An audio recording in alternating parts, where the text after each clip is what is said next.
Ni hao and welcome to day 3 of racing right here at Aquabike's Hare Grand Prix of Qingdao. Brought to you by the UIM-ABP and F1 H2O Racing. Sponsored by Qingdao's very own electronics giant, Haier.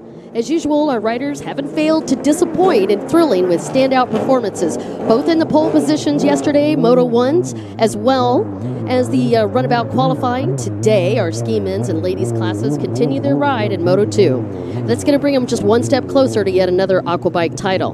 Don't forget, later this afternoon, our rumbling Runabout riders begin their first motos, followed by crowd favorite, one and only Freestyle. Among all this, we've added the excitement of being in the coastal city of Qingdao. In fact, the second largest port in China. Here you can enjoy the tranquil trails of Taoism and Buddhism, right along the modern buzz of Qingdao's naval and trading ports. Surprising parks, beautiful sanctuaries, attractions both on and off the water. That is the best description I can give you for Qingdao, China. This is Aquabike's Haier Grand Prix of Qingdao. I'm Dawn Dawson, and you are getting some footage here of the ladies as they get ready to go in Moto number 2. Here's a recap of the excitement yesterday. After some thrilling qualifying with that 8-minute plus a lap moto, a little bit different format for them yesterday. You found that day before yesterday, they went into this first series of moto without any doubt. Eminelli Ortendahl put the stamp on China with a beautiful hole shot from that inside split. Krista Uzar back after a nasty accident just a couple of weeks prior to this season starting. She broke her ankle. First time we got to see her on the water was this weekend, and what a spectacular comeback she made. She almost had the whole shot and held the race in that first qualifying. Yesterday in the moto, she lined up next to Eminelli Ortendahl, and she looked spectacular. It's good to have her here.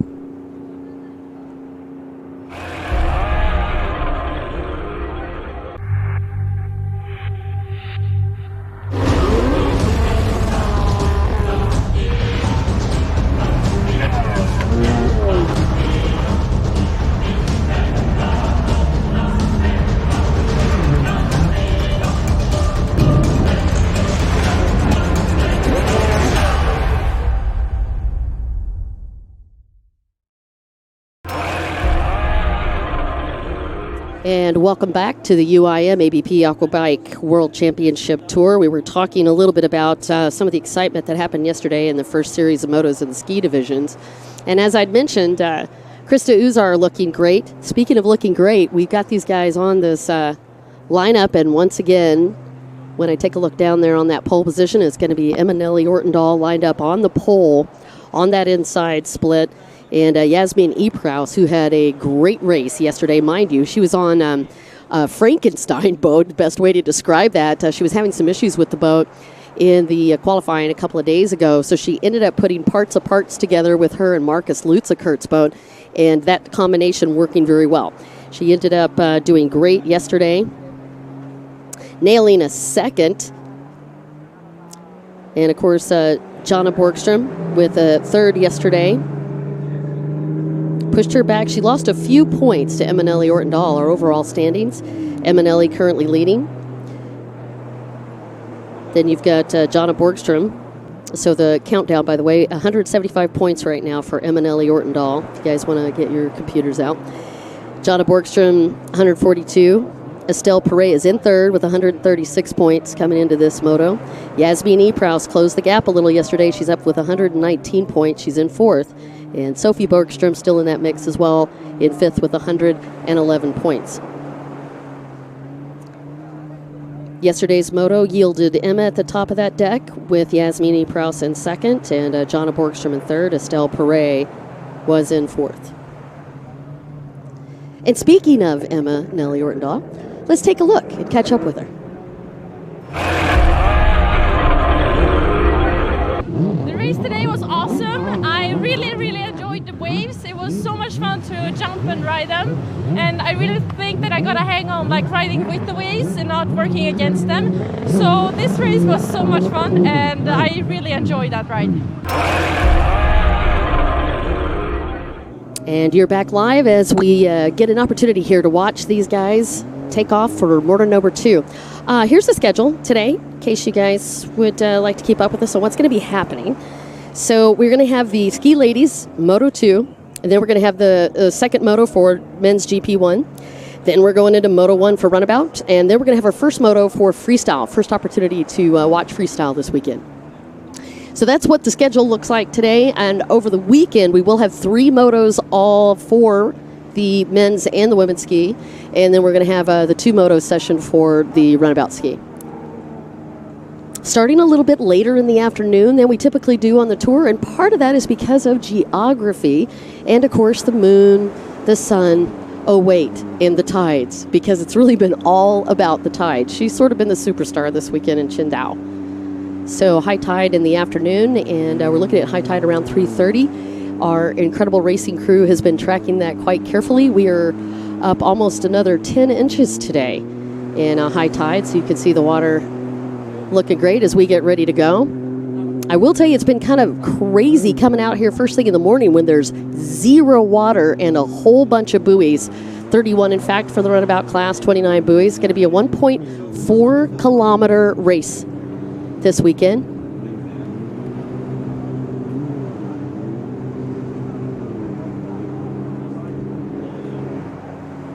The way we're going to do that start, if you are hanging out with us, the way we're going to do that start is we are going to have them do a beach start. We have split the class, inside, outside, split. Outsides will be going, they're all going to be going to the split sections, and it is a modified start, very deep start. It's going to be a long run for them, and quite different from yesterday. These conditions, it was much cooler. We were looking at about 50 to 60 degrees, 55 degrees, and we had a lot of winds and a lot of chop and a lot of wind chop on top of the regular surf. Completely different story this afternoon. Very flat water out there. We've got a few small rollers coming in. Those are less than a foot. Yesterday they were dealing with 2-footers, 1.5 and 2-footers on it. All right, so we're going to practice this start, give them the opportunity, and that was a good close-up shot of Kylie Elmers as she gets ready to make a run.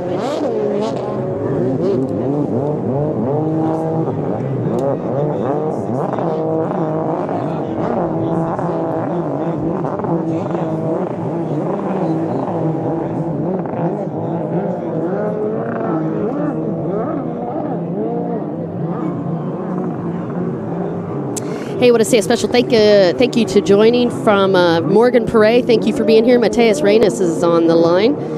Terry Lemon has joined us all the way from New Zealand. Maxis Posnex has jumped on. Jennifer Menard. Hey, Jen. Good to have you here. She's on cheering Estelle.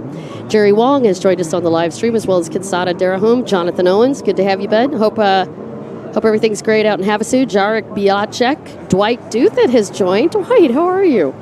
Marta Sortina Perez, go girls. Marta, go for you. Marta, of course, due to have a mini racer, a mini munchkin quite soon. Congratulations to you, beautiful lady. I'm sorry that you weren't able to be out here, but good that you're able to join us. Marta, of course, married to your defending world champion, Jeremy Perez, who you're going to see a little bit later today. Okay, again, what we're watching is these guys practicing the start.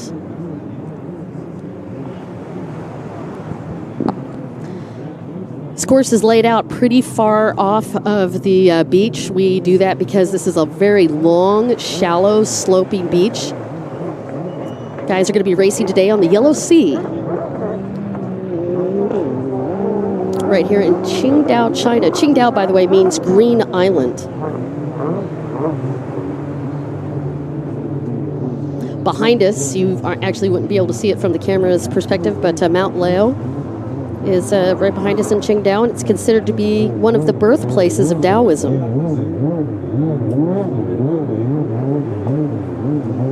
And of course, for the beer aficionados, this is of course the hometown for Qingdao beer, one of the more famous beers, not just in China, but globally.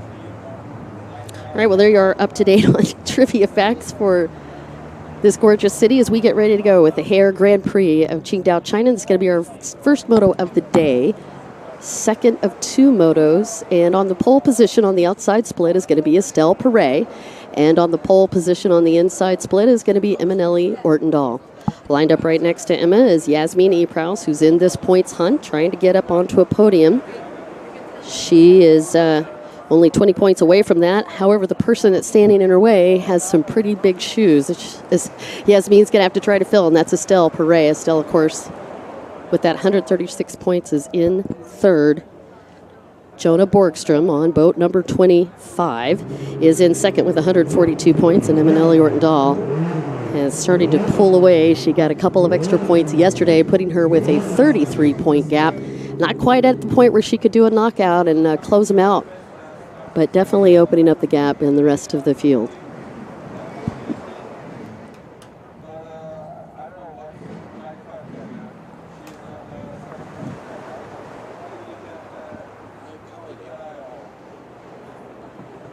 You know, I saw Kylie originally down on the practice, but I wonder if she pulled that boat out. She was actually on the line during the run, but she might be having some challenges with the boat. Now, mind you, Kylie's going to be very protective of the boat this weekend because she's got a good buddy that's going to be racing on that in just a little bit, and that's the one and only Nacho Armias, back in the saddle after a 2.5-year vacation. Unintended, of course. Nacho back on the track, and man, what a comeback kid.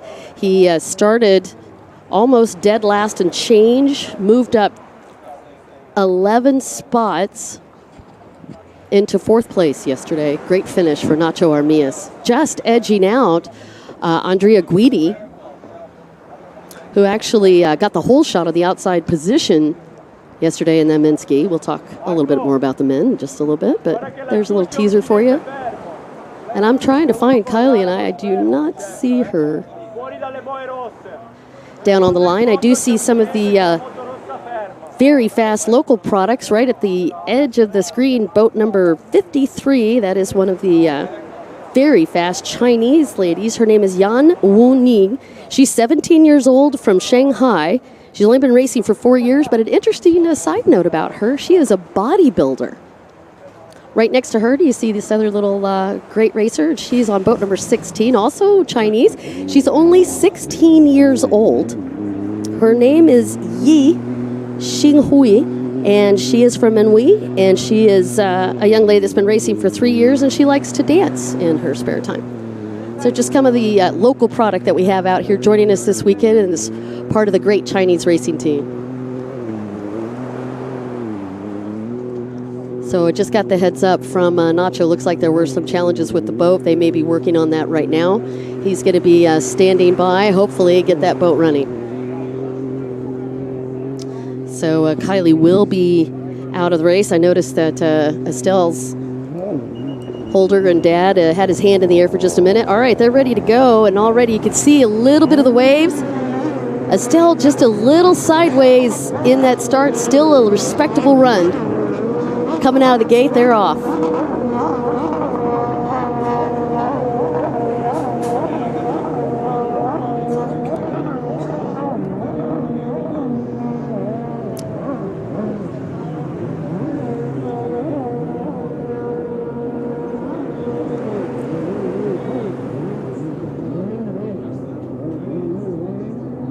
No shock. Emanuele Ortendahl, the inside. About 4 boats in the lead. Jonah Borgstrom also in that inside split. Come out of there second.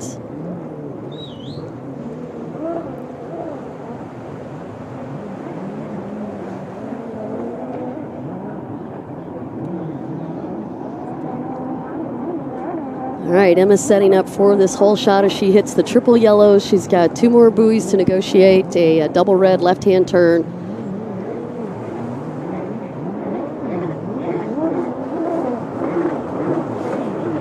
Yasmin E. Prowse in second. Jessica Chavon with one of the best starts she's had this year in third. Going to be Jonna Borgstrom in fourth, Estelle Prix in fifth, Krista Uzar in sixth.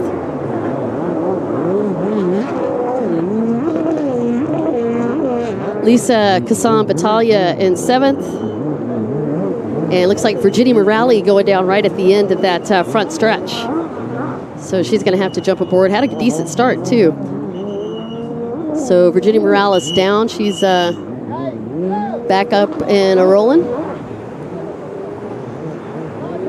There's an excellent long shot of this left-hand course. One of the bigger courses we've had this year. We're looking at 1.4 kilometers on this guy. And it's laid out deep out in this bay, pretty far away from the beach, further than we're used to seeing. And we, of course, had to deal with that with the way this beach slopes out. Making this course pretty technical. This course is tight.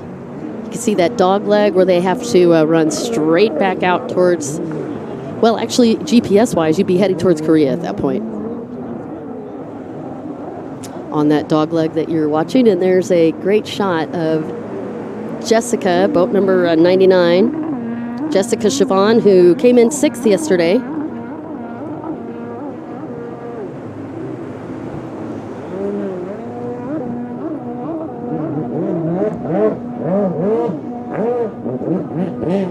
Jessica's going to show us the series of quick turns that they have to make. Keep your eye open for a double red. Once they get up to that, they're going to have an option now to pick which of those splits that they're going to be going into.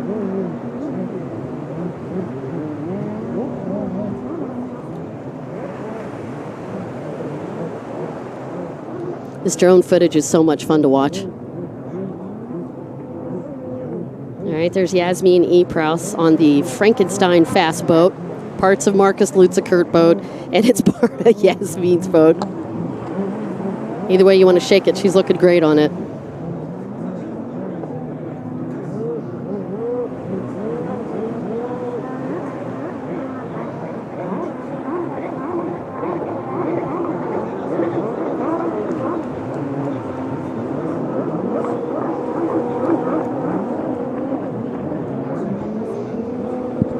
So Yasmin E. Prowse needs 18 points to overtake Estelle Perret for that third place spot.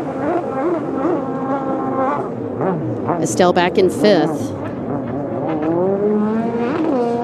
By the way, second place will give Yasmin 22 points, and it'll give, if this stays the way it is, Estelle Perret will have 16 points. So she has the opportunity to sneak 7 points away from Estelle today. Will Yasmin E. Prowse be able to do that?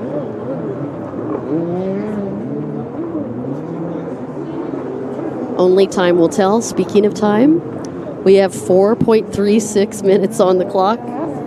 And here's your lap times. 3.4274 for Eminelli Ortendahl. 3.4745 for Yasmin E. Prowse. And a 3.5475 for Jessica Siobhan. Jonah Borgstrom with a 3.5776. Estelle Perret currently running 3.5957. I would definitely keep my eye on Estelle, young lady from France. She runs very, very strong in rough water, and she is good at passing. So I'm sure she's going to put some pressure on pretty quick. That is Krista Uzar on boat number 95. Who made her debut in 2019 right here in Qingdao, China. She'd been rehabbing that ankle for months now, and from the very first interview that we had with her back in May, just a few weeks after that accident, she had told us that her big goal this year was to be able to get on the water in Qingdao, China for this tour stop and do the race. So it's great to see her able to get out there. Looks like we do have Kylie Elmers, who was able to try to get on the water, but having problems with that boat. She's going to bring that boat back in, so hopefully they'll get that running.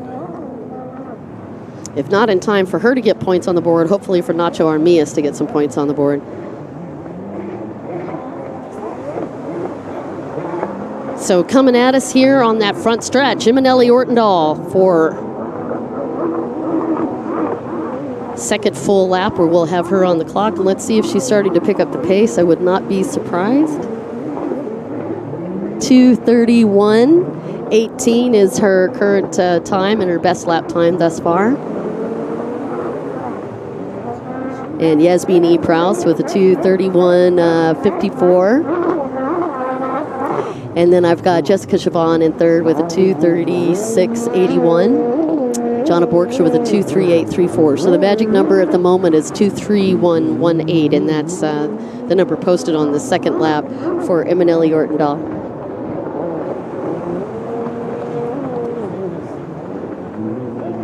Actually, let's chat a little bit about this lady's history because it's off the chain.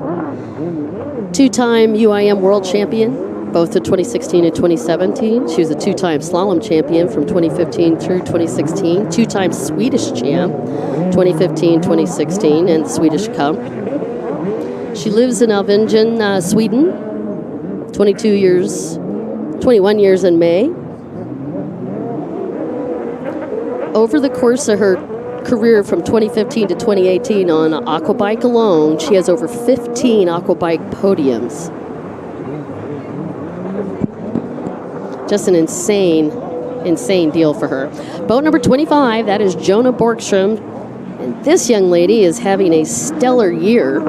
Talk about the other comeback kid. Jonna actually out, if you guys remember last year, had a pretty big break on her arm. Came back from that. And you know, here's the secret sauce. This girl's been training Jonna and Sophie and Janina Johansson and Emanelli Ortendahl have all been training together this year over the summer.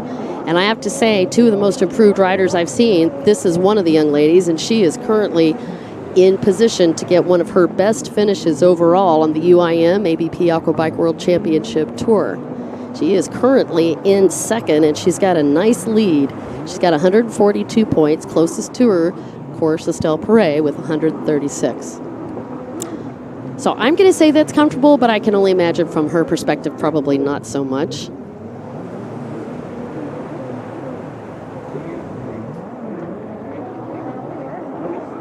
Emanelli aboard a Quentin Bosch built boat, the QB1 boat. And by the way, I heard Quentin Bosch actually got in an accident and broke his leg. So just a shout out to QB. I hope you get better soon, sir. You're in our thoughts and prayers. Quentin's been working with Emma, not just on the boat, but he's actually been helping her quite a bit with some training and some pretty good tips. And from what I hear from Emma, he's not all that easy on her, so that's probably just what she needed to step it up to the next level. Yesterday when I caught up with her after the race, she said, you know, I felt like I might have been playing a little bit safe yesterday, and she said if Quentin were here, he'd probably tell me to hit the gas a little bit harder and go more towards the edge. So you could see that in her riding style today. She's definitely pushing it more. And she loves these race conditions. It's a beautiful sunny afternoon. We're looking at about 22 to 25 degrees this afternoon. Light winds and just partly cloudy, which has been a big improvement over the last couple of days where we had overcast skies and zero opportunity for a suntan. Again, Emanelli Ortendahl leading, E. Prowse second, Siobhan in third. Let me give you some times. Psych. I'm coming at you with those in just a sec. 2:31.18. Still the fastest time for Emma. That last one was 2:36.17. And Yasmin E. Prowse with a 2:34.30. She's actually speeding it up. She's at a 2:31.54. Jessica Siobhan with a 2:36.69. Jonna Borkshire with a 2:36.28.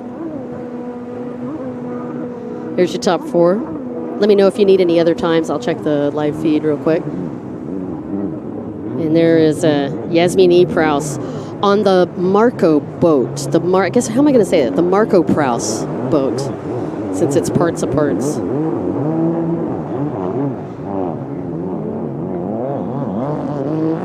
Shout out to all the great peeps that have joined us on the live feed. I see Laura Urick has joined us. Jace Donnie, all the way out from New Zealand, has joined. Great to have you guys. Photosufan Sikaran from Thailand has signed on. Hassan Alamani. Hey, good morning, sir. Good to have you here. Morgan Prey shouting out, go Estelle. Evita Loud saying, go Krista, go. Zaga Lazda saying, go Krista. Man, she's got a lot of people on the live feed supporting her right now. Angelique Tree, Christian Canyard, go Sweden.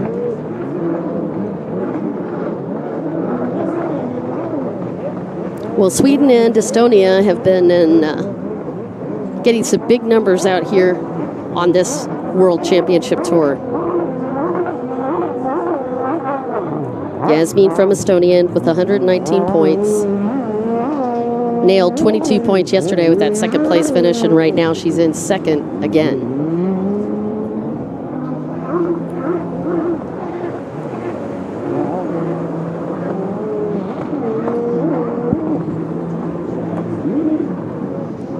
Sophie Borgström, who was in 7th place with a bit of a tough start, starting to move up. Krista Uzar in 6th. Stelle Perret in 5th. Siobhan in 4th. Borgström 3rd. Jonah Borgström, Yasmin Epraus 2nd, and Eminelli Ortendahl still leading. Fastest time still is at 2:31.18, and that was posted by Eminelli Ortendahl in lap number 2.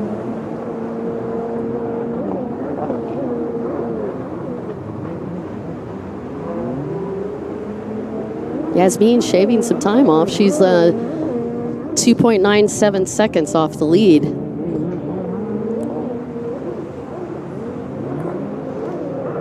Now you're watching the guys in the split section, and you can see what I was talking about on the tightness of that.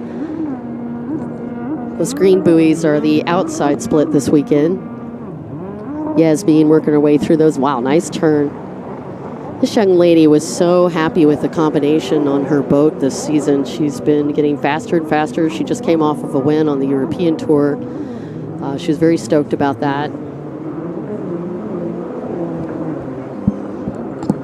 And there is Eminelli Ortendahl, and what you're looking at there is the triple right-hand turn.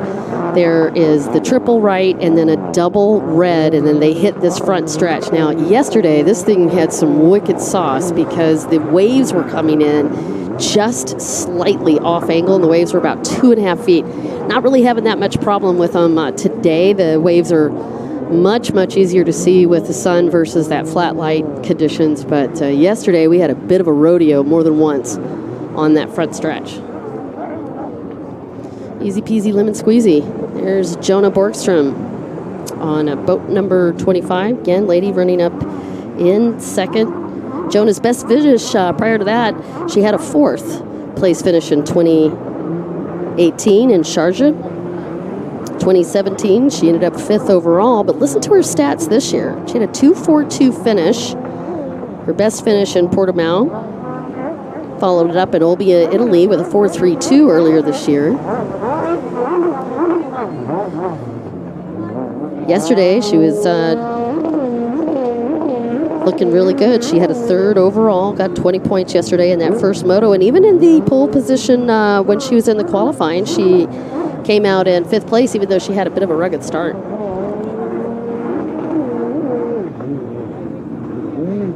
In fact, she's been doing so good this year that Håkan Borgström's been like a cat on a hot tin roof down there on the beach. We've been getting a lot of entertainment watching those guys pacing. Sean Eladio shouting out from the live feed, good luck, ladies. I see Ivancic, Nira Ivancic has joined us. Jeanette Ortendahl saying, go Eminelli Ortendahl. Julia Peterson, hey, it's good to see you, girl. She says, go Emma. Carlos Zurins, Yasmin is looking very fast. I completely concur, Carlos. Jeanette Ortendahl, having some fun on the feed. Gaetano Gastalia also, thank you so much for joining us. All right, let's take a look at the time. We're getting ready for a white flag here. It's 15.58 seconds on the clock. As you know, for the men and the women, we're going to be doing 15-minute motos plus a lap. We're about ready to see a white flag as soon as Eminelli Ortendahl comes through. Yasmin Epraus, Jonah Borgström, Jessica Chiffon, and Estelle Perret. And these flatter water conditions, a little bit harder for them to do some overtaking, but let's see what happens as we get ready for this white flag. And as Emma drops down onto the front stretch, you can see just a beautiful shot of all of the UIM-ABP Aquabike pits with all the uniform flags there in the background, and the white flag up for Eminelli Ortendahl and Yasmin Epraus. And Yasmin took that turn just a bit tight, went down temporarily didn't get to slow her down. Nobody's going to get the overtake on her. But it did push her back on the time. On this last lap, she was just over 3 seconds, so dropped off the pace slightly. Still fastest lap times, 2:31.18 for Eminelli Ortendahl. Again, that was lap number 2 for Emma. And again, white flag out. We have 17 minutes in moto number 2 so far. We're almost done.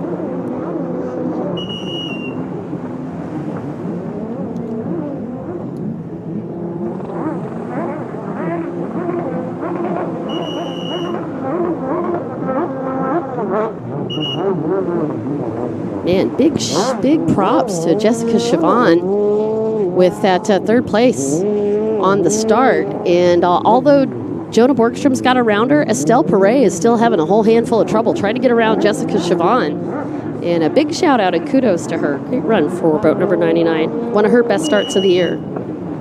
Jessica, by the way, is from France. She's an engineer for Airbus. She started racing in 2012, but her UIM debut really wasn't long ago. It was just 2018 when she first jumped onto the scene for the UIM-ABP Aquabike Tour, and it's been great to see her getting seasoned. All right, so a third place start. She's back in fourth. Meanwhile, Ortendahl, E. Prouse, Borgstrom is your top 3. Perret in the hunt for some points. And Krista Uzar, girl, I swear you have all of our love for that big comeback. I know it's been tough and a lot of rehab for you. That's a cool shot of the entrance into the slalom section. Marco Petrini, our race director, once again put together a wicked course this weekend for these guys, and it's tight and it's also very technical. And while it doesn't look too tricky right now because the waves are still fairly calm, yesterday this thing was a handful of trouble. We were looking at 2-footers, sometimes 2.5-footers on some of these waves, and on top of that we had the flat light, and on top of that we had some pretty high winds, so we had a lot of passing happening yesterday. Ladies and gentlemen, checker flag is up. Congratulations to Eminelli Ortendahl. The quest for the championship continues with her. And so far, she's been nothing but aces. She had a ace in the very first day in the qualifying, pulled a win yesterday in moto number 1, and she just followed it up with another win here. Yasmin E. Prouse has been looking wicked as well. E. Prouse had a little bit of a tough go in the pole position hunt. She was ended up 9th, but it didn't cost her any points, and when it counted, she definitely came on. She got 2nd yesterday, and she currently just took another 2nd.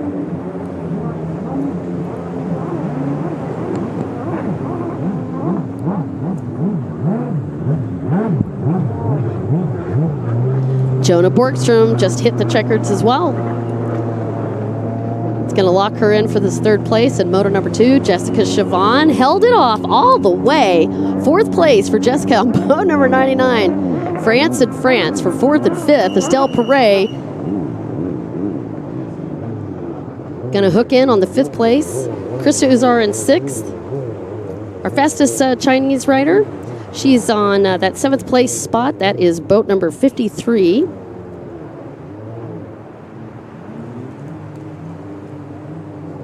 Yan Wen-Yuing, the 17-year-old from Shanghai. Kylie Elmer's going to take the 8th. Sophie Borgstrom 9th. And Janina Johansson, who, by the way, it's her first full year on the tour. Tell you what, we'll be right back after more with great race action right after this.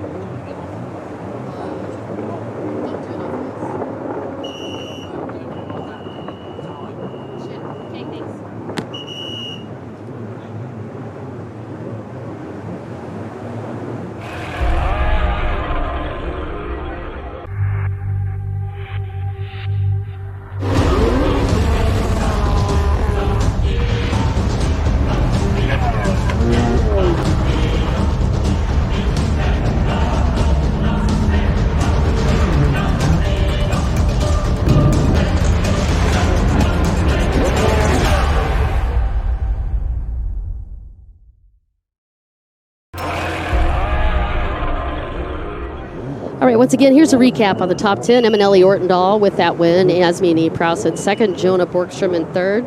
Jessica Chavon in fourth. Estelle Perret in fifth. Krista Uzar in sixth. Sophie Borgstrom ended up at seventh. Janina Johansson ended up in eighth. Lisa Kassan Battaglia in ninth. Virginia Morales in 11th. And boat number 15, Louis Shan in 11th place. Sean Hui on boat number 16 in 12th. Yan Wenjing on boat number 53 and 13th. Kylie Elmers in 14th. And Joanna Grassa rounding out your field. And we're getting ready for some interviews. And the young lady that just took the win in moto number 2 will be coming at us shortly. Meanwhile, you're watching the gentlemen as they get ready to do their start. And that inside split looking pretty popular with Kevin Rederer going to the pole position on the inside. Dan Anderson, just like yesterday, chose to line up next to him, and he's also going to be on that inside split.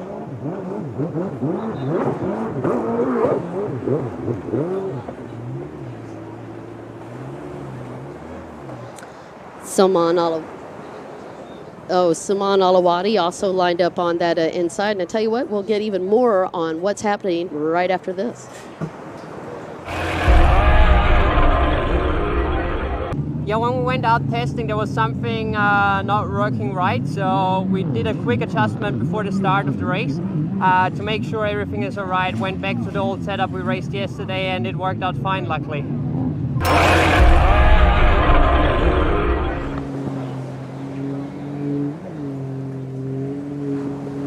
I'm here with the young lady that just took the win in moto number 2. My goodness, Eminelli Ortendahl. How's it feeling?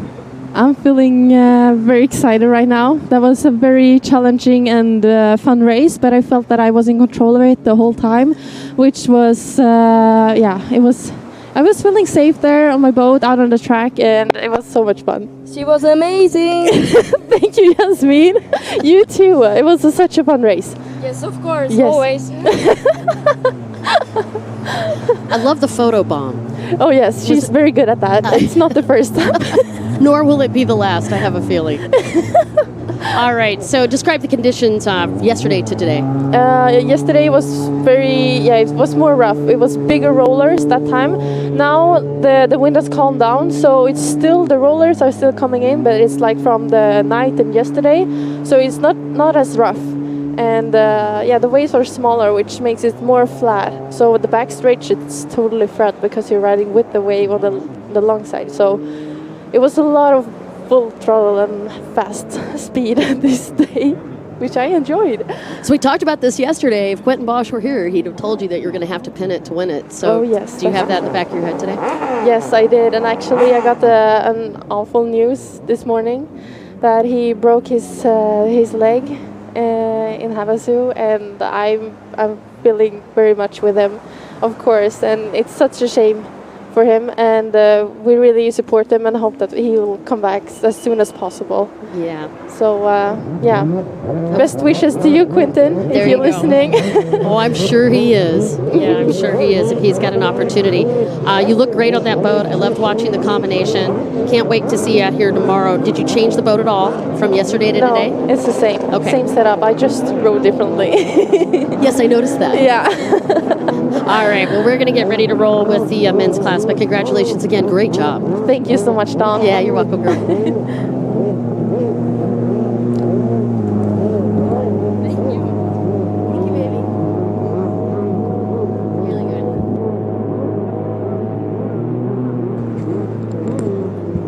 All right.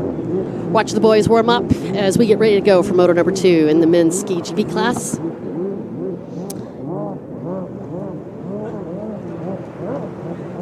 Here's a recap from yesterday, Moto 1. Kevin Rederer smoked the whole shot from that inside split and then walked all the way to the 15-minute plus 1 lap finish without too much trauma going on at all. Nailed 25 points. Dan Anderson, who has been man on fire this week as well as this entire tour, still in second place overall. He got a second place yesterday, but it wasn't assured he was going to get that because Salman Alawadi had a great start yesterday. He actually came out of that hole shot with the second place spot, and he held it for several laps before, excuse me, before Dan Anderson was able to get around him. Stian Svetline, who had a great start yesterday, had two problems going for him. One of them, he nosed into the first wave and had to ride that out, then just figured, you know what, I'm just going to give it all I got. Hit the throttle, tail tapped one of the bigger waves, ended up nosediving onto the back side of the wave, and then on top of that had an exhaust leak, putting him into some jeopardy. He had a tough time. He still ended up well. He got a 10th yesterday afternoon.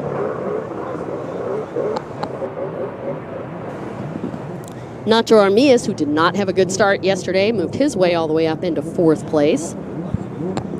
Andrea Guidi, who did have a fantastic start yesterday, he's relatively new on the tour, and Andrea Guidi had a 4th place, ended up in 5th yesterday afternoon with a great run.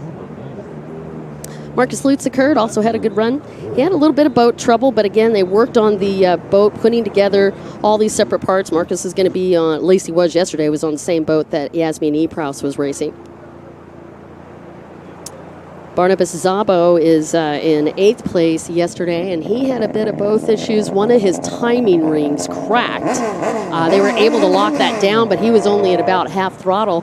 Still did great, managed a top 10, but that put him into a bit of a panic. He ended up overall coming in today with 102 points. Axel Courtois has covered that gap. He is in 4th place with 99 points, and Axel Courtois yesterday had a 9th place finish, just one spot behind Barnabas Zabo. That points battle continuing to heat up. Stian, as I'd mentioned, in 5th place overall with the 92 points. He actually had a 1-point difference coming into this weekend. Right now he's dropped back about 7 points, so he is going to be on redemption road when we get ready to go. And let's just talk a little bit about that start. Kevin Rederer is on the inside pole position. Nacho Armias on the outside pole position. Dan Anderson's lined up right next to Kevin Rederer on the inside. And then Salman Alawadi, who ended up 3rd yesterday, also lined up on that inside split.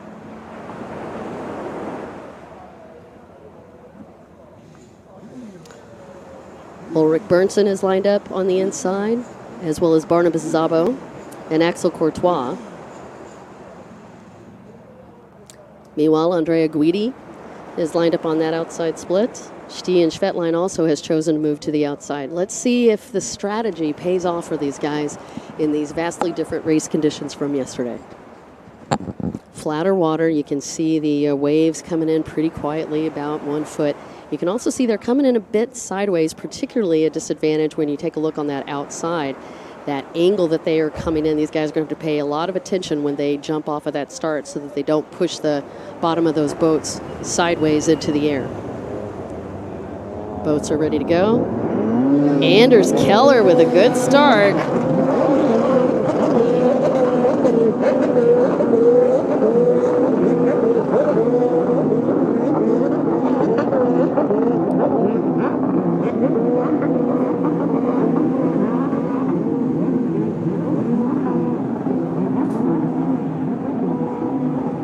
See the red bib of Kevin Rederer. Now, the reason they get those red bibs, he's got the pole position on the inside split, and he's carrying that red bib for a reason. He came into this as the points leader, so he has the honor on the UIM-ABP Aquabike World Championship Tour to be the only person out in the field with that red bib.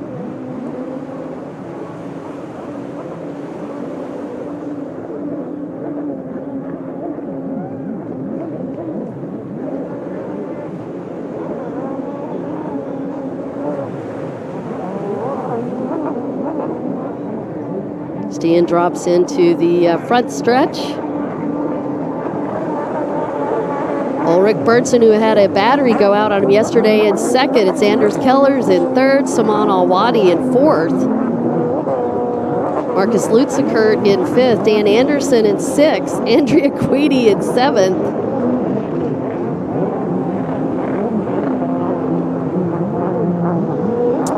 Mads Koch Hansen is in 8th.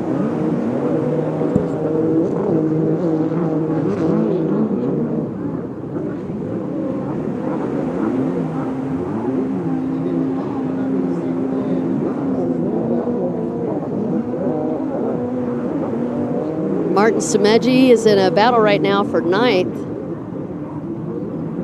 Barnabas Zabo just snuck around Martin Semeji, so Barnabas 9th, Martin in 10th.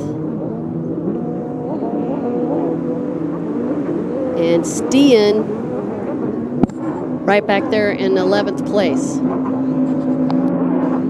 So 2 for 2 for Stian Schvetlein with not necessarily great starts.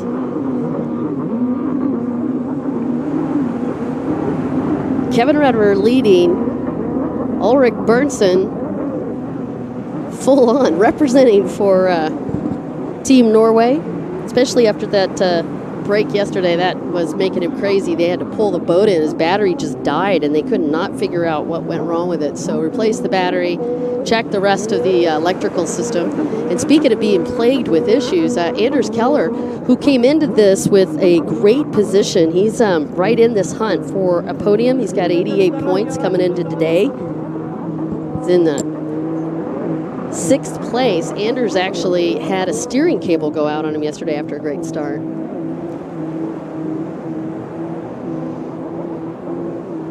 And there is your shot of Anders.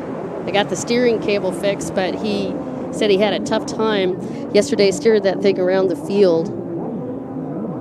He ended up in 15th yesterday. Still put some points up on the board. I love this new point system because it is close enough, doesn't allow anybody to pull away. He got 6 points yesterday despite the fact that he was in 15th, so a great run for Anders Keller. Meanwhile, your race leader has not put a foot wrong this weekend. Won the moto yesterday, won the qualifier the day before. And we just got lap times for these guys, so let's take a look at this first lap and a half. 3.2665 for Kevin Rederer, 3:31.41 for Ulrich Bernsen, and a 3:2628 for Anders Keller in 3rd.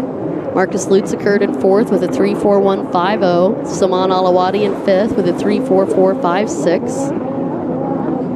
In 7th, Andrea Guidi with a 3:5250. Mads Hansen in 8th with a 2:5525. Barnabas Zabo 9th. Martin Semeji 10th. Stian in 11th. And Nacho Armias is going to be on the run. He's currently in, looks like 15th.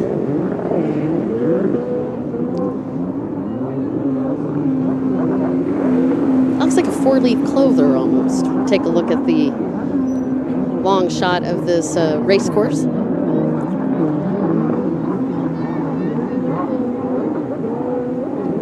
And although it's bigger than a lot of the courses that we've done with this 1.4 kilometers, it still manages to be pretty crazy tight.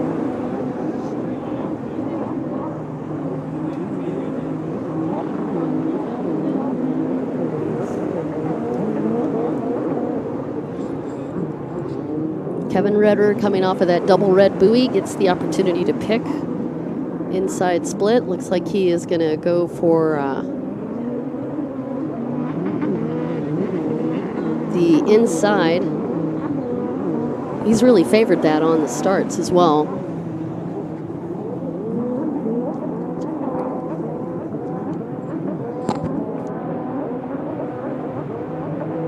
Appreciate that. There's Ulrich Bernsen from Norway.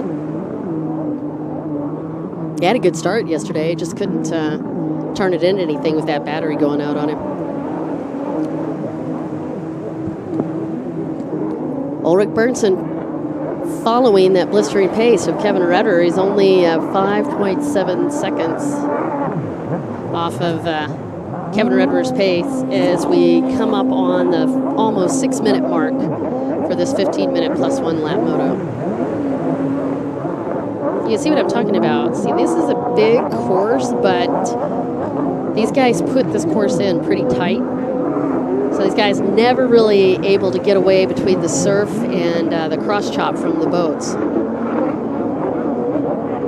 Dan Anderson trying to hunt down Salman Alawadi. Anderson back in 6th at the moment, and he needs to get some more points up on the board. Salman Alawadi had a great day yesterday with the 2nd place off the start.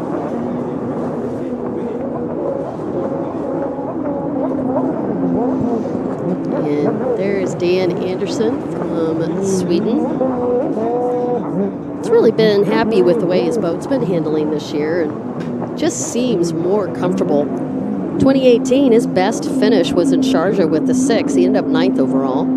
Then in 2017, looking back just a little bit, he had 12th. So every year when you take a look at his stats, he's actually been improving. 12th in 2017, 9th in 2018, and then right now, he's in the hot seat with that 2nd place overall. He's got 162 points coming into this 2nd moto. Talked yesterday that the only person that had the opportunity to do a full shutout this weekend would be Kevin Rederer, but he needed over 55 points to do that. He's currently with 54 points, so nothing's confirmed yet. You like to see that tow hook bouncing from Dan Anderson.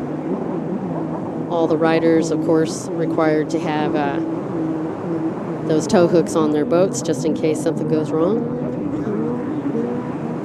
Meanwhile, a ton of people have jumped on the feed. Special shout out to Jet Club Cecilia, Aziz Rahman. Good luck, ladies. Thank you so much for saying that to them. Gene Navarro is on. Janus here getting ready to shout it out for Team Poland and his buddy Andres Wisniewski, who's coming up next. Julie Perret has joined. Julia Peterson, excited. Jennifer Menard saying bravo. Rasmus Hansen doing a shout out for his buddy and bro, Palle Tyrgaard, go Mads, Rasmus Hansen, and Julia Peterson. Alberto Carmelingo is on. Didi Voznik shouting out Anders Keller, her husband. She's home, take care. There's the setup for the pass from Dan Anderson and Salman Alawadi off of that triple coming up into this front stretch. Only 2 more to go, and that was brilliantly done from the gentleman from Sweden. Whew.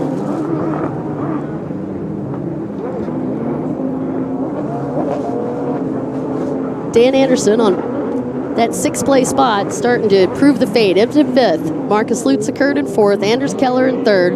Ulrich Bernsen in 2nd. And Kevin Rederer still leading. Nice little switch up, and the camera crew didn't miss a trick on that one. Nicely done for Dan, who I talked about. His best place finishes up until this year have been on 6th place overall in Sharjah. But let's look at his recap for 2019. He had a 2.32 finish in Portimao and a 10.17.6 in Olbia. 2 podium finishes in Portugal really set him on fire for this year.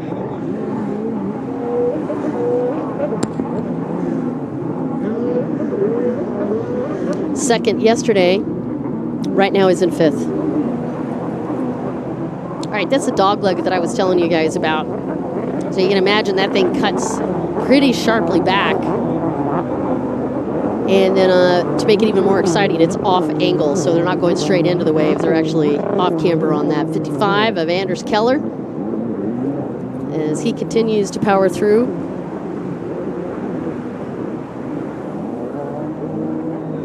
He started on the outside of the outside and is currently in 3rd. Here's some of your times. Rederer with a 2.27.67. Ulrich Bernsen with a 2.31.40 in 2nd. Anders Keller with a 2.30.82, slightly faster than Ulrich on this lap. Lutz Kurt 4th, 2.31.90. And Dan Anderson, 2.32.92. His current time for Dan, by the way, is a 2.35.70. We've got 10 minutes and 50 seconds on the clock. 15-minute moto plus a lap. There's your long shot as these guys make their dash towards the front stretch.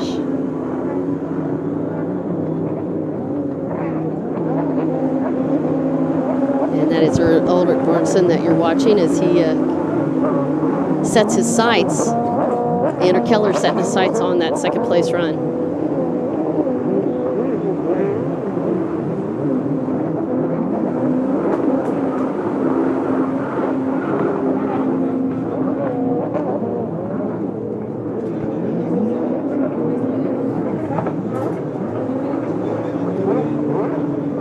had a heck of a year with Diddy just having a baby last year.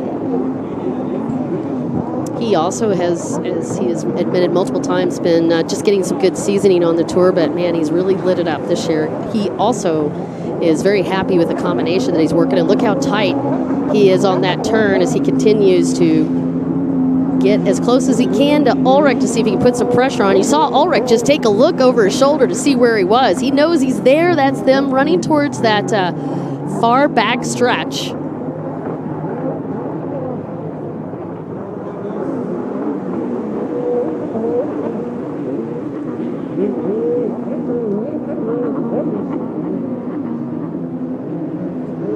Meanwhile, Markus Lutzeckert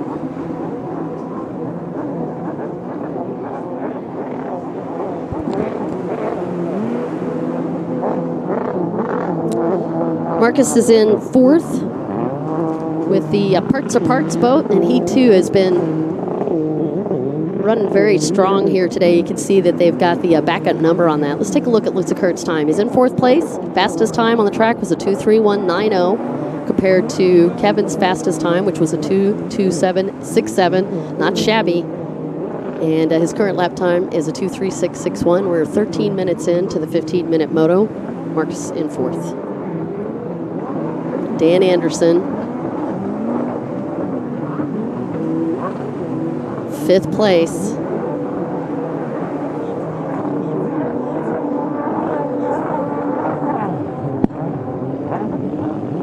Dan is moved up into fourth place after getting around Lutzeckert on that one.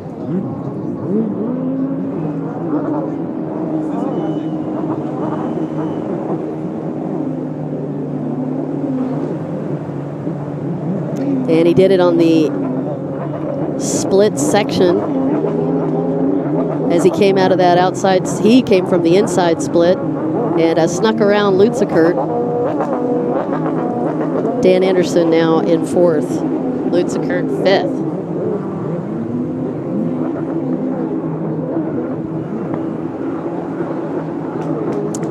So Norway and Estonia.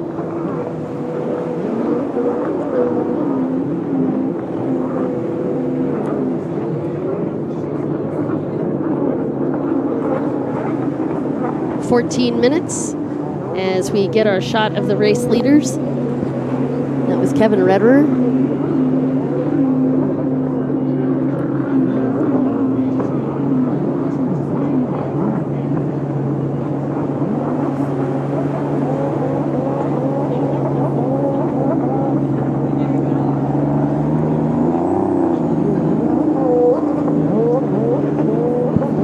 And I saw a rider down, but I wasn't able to grab the number on that, but that was toward the back stretch.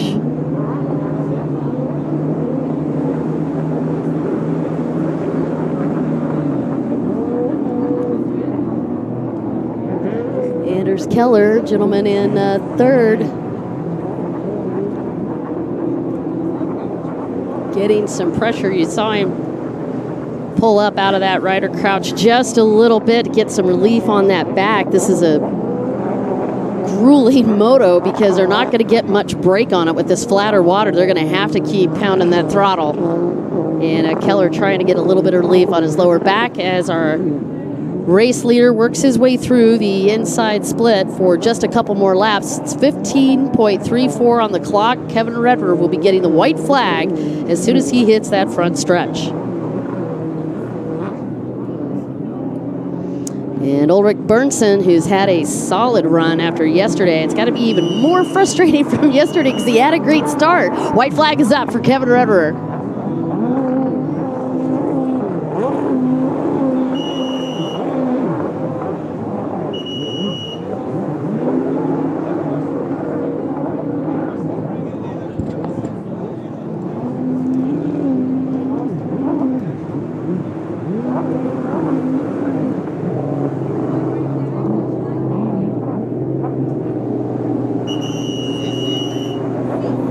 Here come Berntsson and Keller to the front.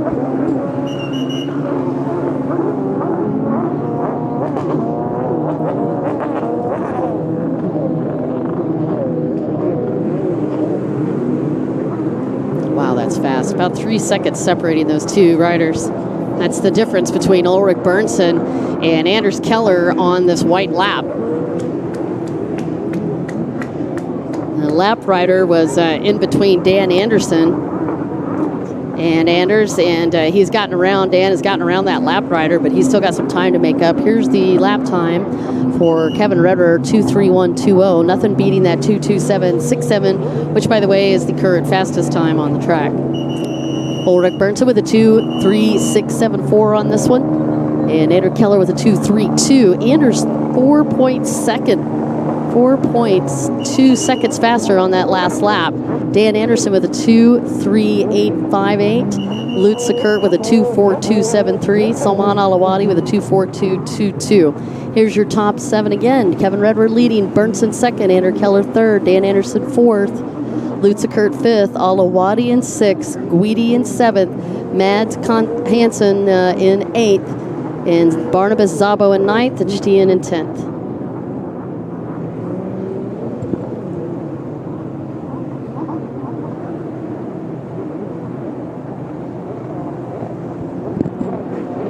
And Team Victory living up to the name on the side of that boat.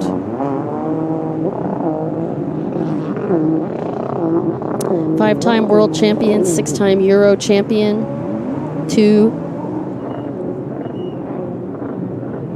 well, gosh, when you look at the overall wins, 6 international wins. Another UIM world champion. The checker flag comes up for Kevin Redder. Boom. Once again, more aces in the hole for boat number 90. And the Victory team and Chris Wilkinson looking very happy down on the beach as Kevin Redder bringing that boat in.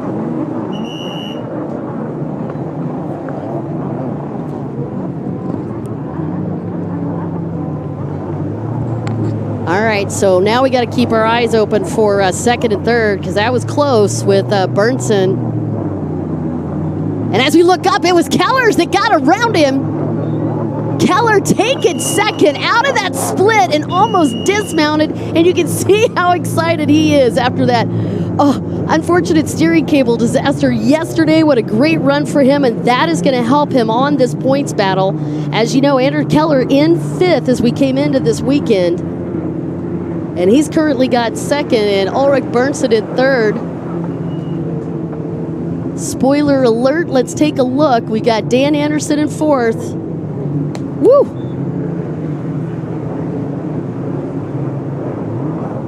Dan, who had a 7th on that start, is up into 4th place. Great run for these guys. Oh my gosh. Keller is beside himself down there on the beach. That is awesome. And a cool look at Kevin Redder's team as they all come in. And you can see us bringing the horses back to the paddock here. Man, props. Massive props to Salman Alawadi as well. Here's your rundown. Kevin Redder with that win. Anders Keller got 2nd. Bernsen got 3rd. Dan Anderson in 4th. Marcus Lutz occurred in 5th. And just big props for Salman Alawadi. Very young gun. He's only I think he's 17, 18 this year. Salman Alawadi got 6th. Andrea Guidi got 7th. Barnabas Zabo got 8th. Mads Hansen got 9th. Stien Schwettlein held it off, got that 10th place spot. Martin Semeji, just checking. Yep, Martin Semeji got 11th. And I'll give you the rest when we get them. And you can see these guys down there congratulating their teams. Looks like some celebrity sightings. That was Rashid Al-Mullah down there too as he gets ready to go for freestyle. Wow, whoa, wow, wow. Tell you what, we'll be back right after this.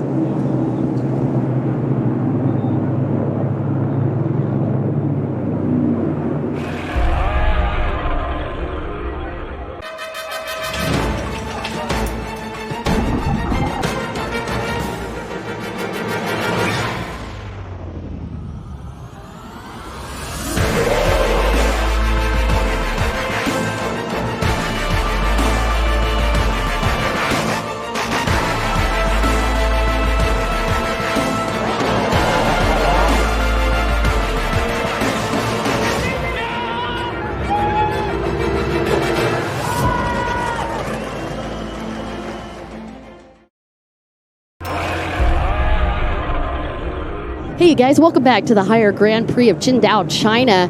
And I got to hand it to Dan Anderson, the gentleman that had to make this big final push in the last couple laps. He is not letting Kevin Redder do a shutout this weekend. Now, remember, he had to have 55 points coming into this to do that complete lockdown, but Dan got that 4th place finish, keeping the pressure on the leader. So it now is 63 points that he'd have to have between, he being Kevin Redder, would have to have between the rest of the pack before he can lock this championship down. So there is no way that we can determine this fate yet, but congratulations once again to the victory team for a great win.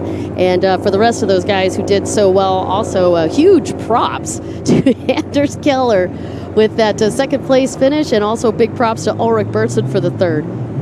Guys look awesome. All right, let's go to this bigger guns here as we get the opportunity to talk about the runabouts in just a minute. But you know what? We've got an interview, and I'd love to catch up with our current points leader. Let's see what he has to say. I've been excited for this race. I've been preparing good the last time up to this race. I came here and see there was no water.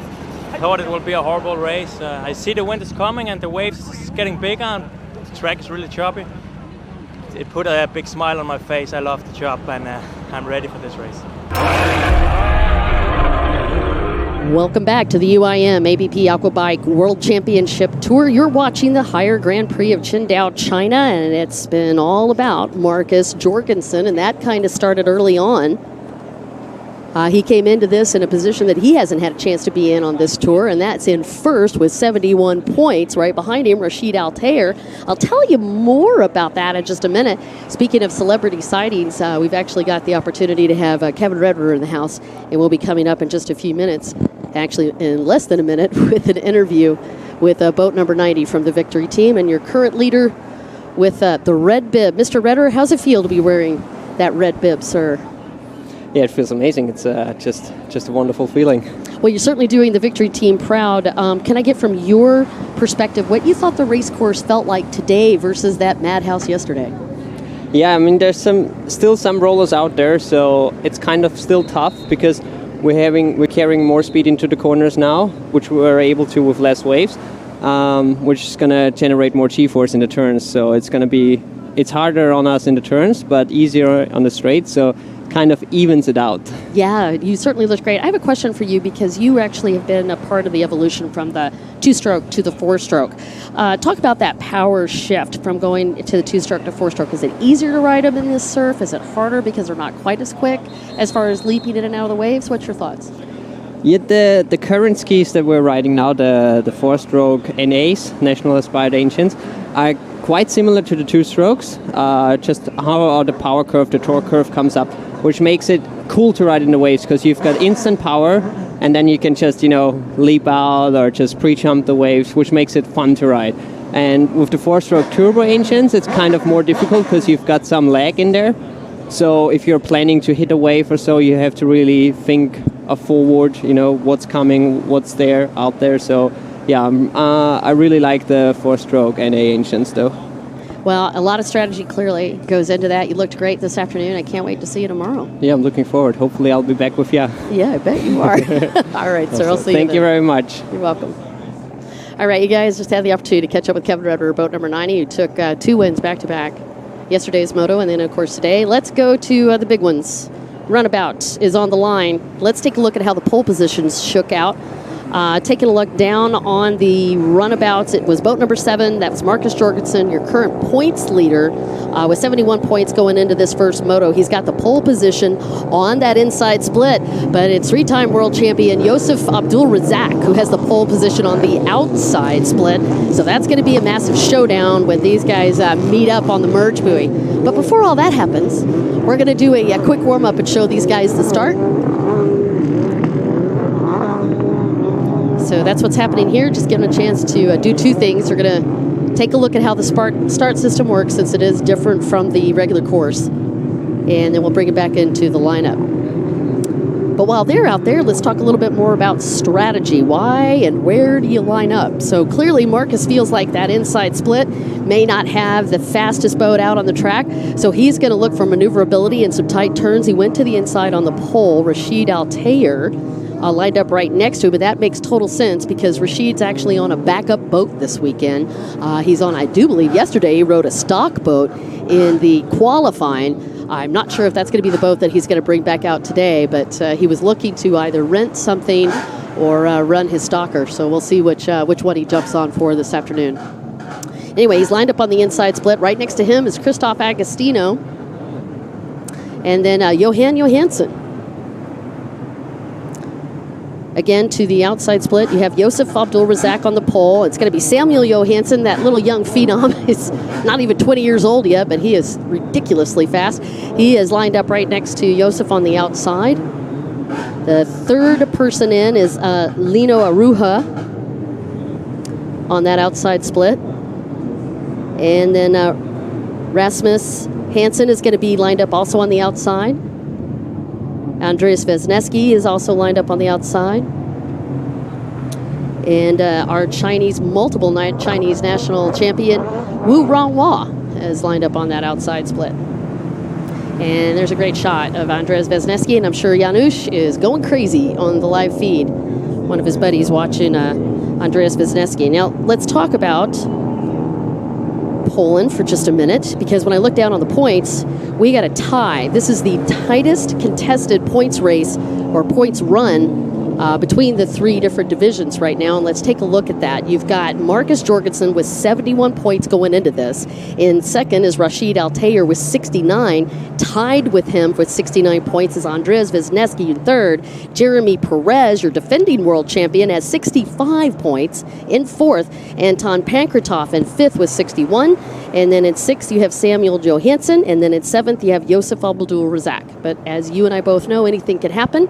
This is going to be our first moto for Runabout.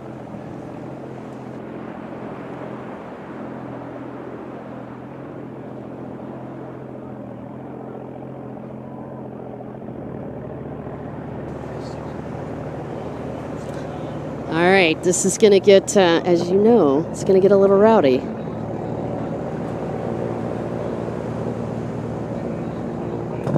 Now, the surf is pretty quiet this afternoon. You'll notice sometimes when we get these really big surf conditions, they're allowing multiple holders down there. I noticed when I look down the line, it's pretty flat surf at the moment, so they got 2 holders on it. And Yosef, as usual, looking calm as a cucumber as the flag, actually it's a card that comes up. And I have to tell you, on the outside split, the fastest reaction time came from Andreas Vesneski on boat number 25. Great start for Andreas.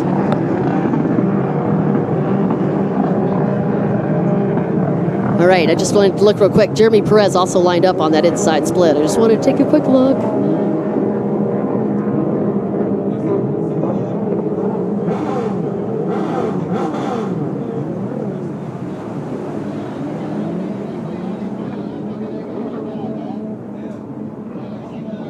Yosef on the outside split.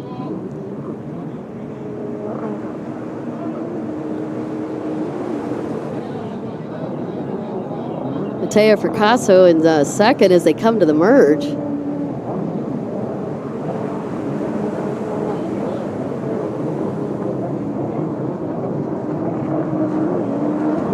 Boat number 81, and that is Azaya from Japan with the whole shot, and it is Yosef in second, Mateo Fracasso in third, 8th. So I've got 81, 11, 8, and in fourth, boat number 7, that's Marcus Jorgensen. Boat 25 in 5th.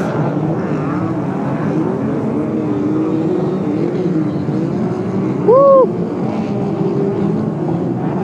Boat number 76 in 6th, that's Anton Pankratov.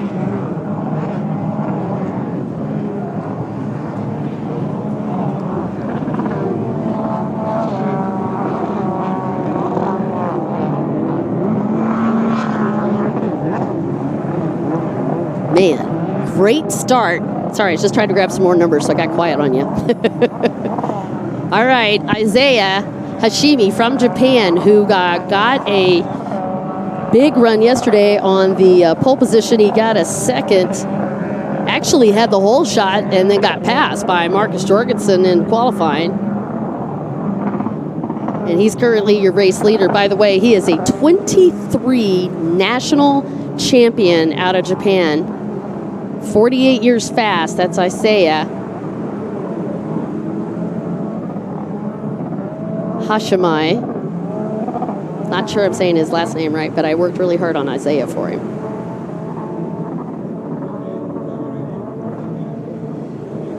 So Isaiah got to take the inside. And I tell you what, it is no surprise to me that Yosef Abdul-Razak, very sneakily, when we looked at the free practice, he was way back there on time.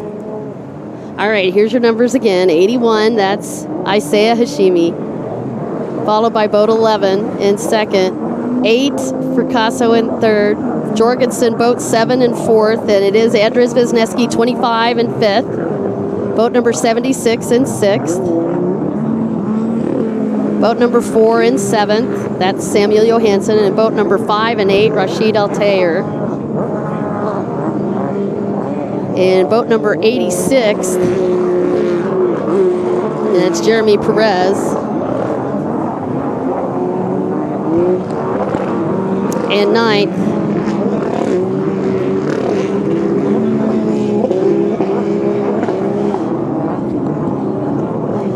Kabatoff, boat number 2 in 10th place, and Hansen in 11th. And Yosef Abdul-Razak with double aces on that bib for a reason.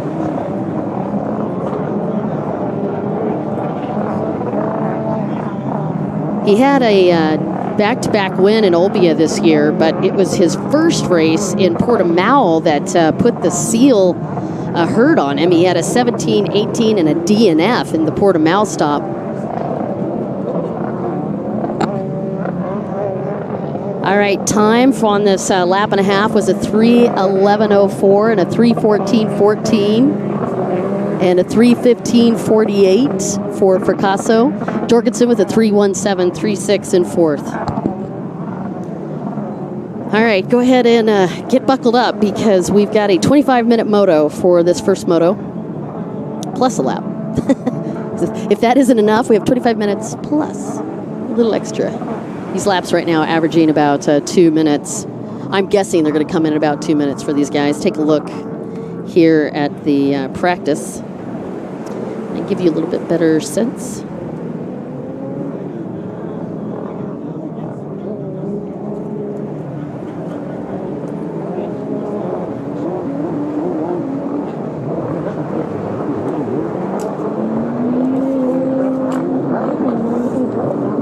Yeah, Marcus Jorgensen's best lap in free practice was a 2:10:79. So you can look for some pretty fast ones here. 2:14:36 just posted by Isaiah. And a 2:13:91 posted by Yosef Abdul-Razak. And Jorgensen with a 2:13:20 on this lap. So Abdul-Razak at about a 2.5 second deficit behind Isaiah, the Japanese national champion. This is the first time we've had the opportunity this year to see Isaiah on this tour.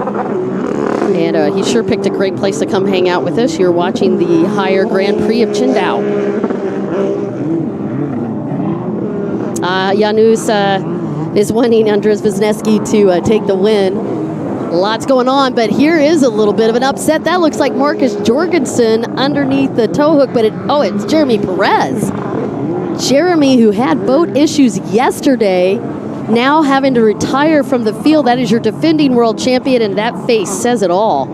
Jorgensen still fine. Sorry, I mean to panic, everybody. It was actually Perez that is having to come in.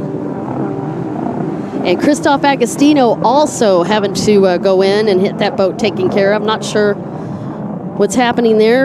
Oof. But it is your defending world champion that is currently on the beach. Not a good spot. He's in fourth with 65 points coming into this. In fact, Christoph Agostino is looking good as well. He was in 8th place coming into this round. So he was right in the hunt for a top 5. And both of those guys have got mechanics watching to see if they can figure out what's going on. Meanwhile, to the track, your gentleman that's in the points lead for the first time on the UIM-ABP Aquabike World Tour, that is Marcus Jorgensen. Jorgensen in third. 2:13:20 was what he posted. By the way, we have 7.41 minutes on the track, and you can see that it has tightened up between all 3 riders. On that last lap, it was almost 3 seconds separating Josef Abdul-Razak. He's dropped that by over a second, 1.95 between him and the Japanese rider Isaiah, and he's feeling the pressure behind him as Marcus Jorgensen starting to run into that back pocket as well. He's got a 3:26 deficit off of the race leader. Here's your lap times on that one. 2:14.82 was Isaiah. Josef Abdul-Razak was a 2:14.12, shaving time. And Marcus Jorgensen with a 2:12.92, 2 seconds faster than the leader on that last lap. Jorgensen putting the pressure on. That is boat number 7. And man, what a good year. He had a 6-7 finish in Portimao and a 3-2 finish in Olbia. 71 points coming into this, and as I said, there's less than 3 points between them all. So Marcus with 71, Rashid with 69. Mind you, Rashid's on a backup boat. Now, where is he? He's 8th here. Let's just take a look at his time. He's got a 2:18.51, so even though he's on a backup boat, he's still respectable, but not going to be at the leader's pace. Fastest time for him thus far is a 2:16.16, and that was the lap before. We're 9 minutes into the race. Quick opportunity to take a look at Josef Abdul-Razak as he pushes the Japanese rider Isaiah, who is leading.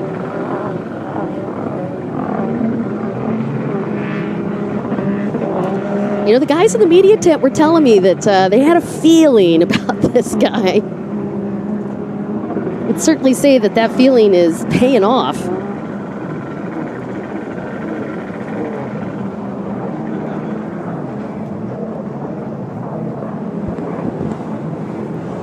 Isaiah is from, he actually lives very near Tokyo.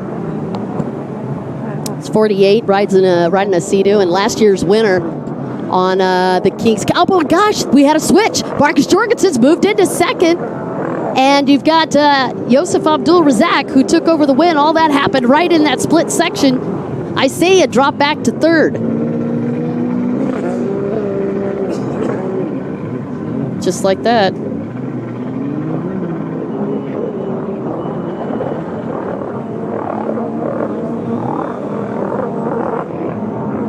Lots of love for Frederick Brandau, Christian Grice, going Freddie, number 66. Darn, really tough break for Jeremy. A lot of people shouting out on the feed for Jeremy.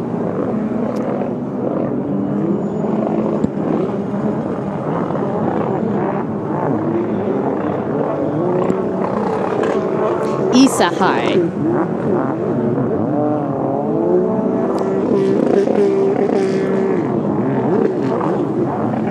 In third place, here's your time for Josef Abdul-Razak. 2:14.31 and a 2:14.97 for Jorgensen.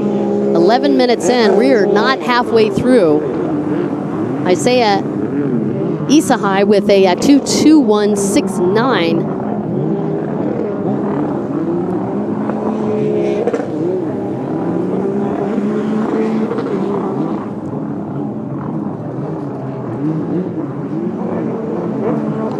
And there's Isahai.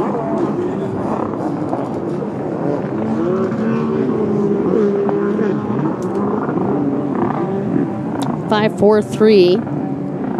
A little over 5 seconds separating him and Josef. Josef just kicked that into high gear this last lap.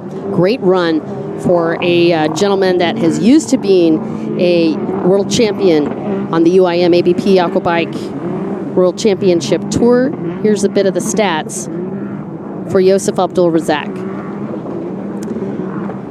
He's a 4-time world champion from 2013 to 2017. Debuted in racing in 1996. 2018, just last year, he got a second, and that was determined by just a few points between him and Jeremy Perez. A great year, and it actually took us all the way up into Sharjah to determine the World Championship last year in that runabout class. Yosef Abdul-Razak leading moto number 1, 12.33 minutes on the clock.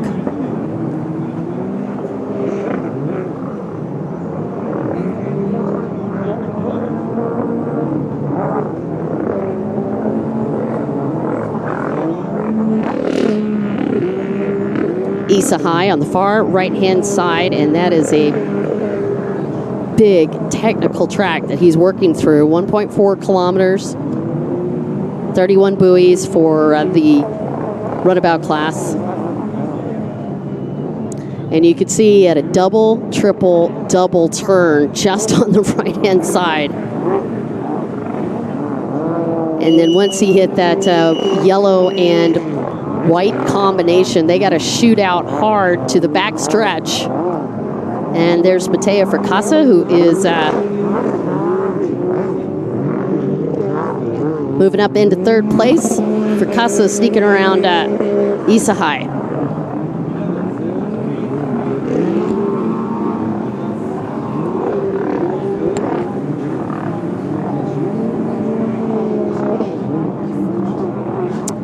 Yosef on the outside splits.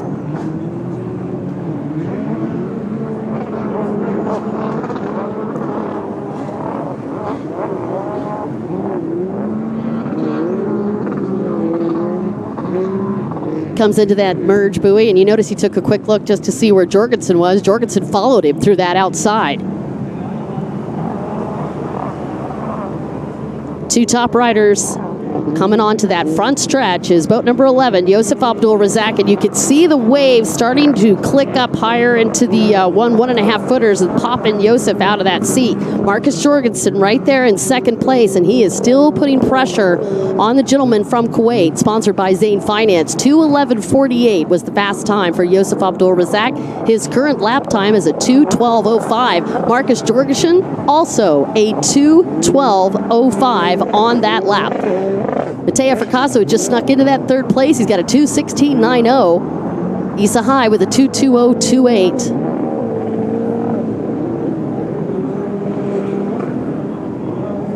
Fourteen minutes and 58 seconds on the clock.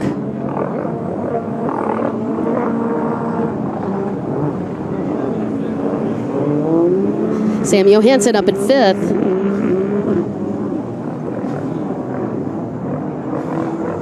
Sam riding on that number 4 boat, and you can see Yosef Abdul-Razak, boat number 11, and he just has that very nice, relaxed riding style, very typical of him. This guy is an incredibly analytical racer.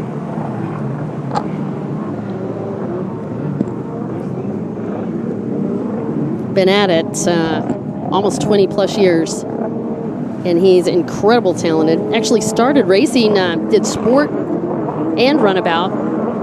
Even played a little round in the stand-up. Mostly does that for practice now. Yosef Abdul-Razak on boat number 11 leading.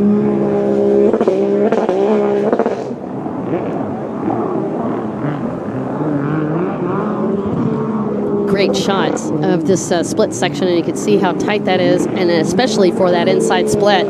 They have to really put that on the side as tight as possible to get right through that merge section. Yosef into some lap traffic.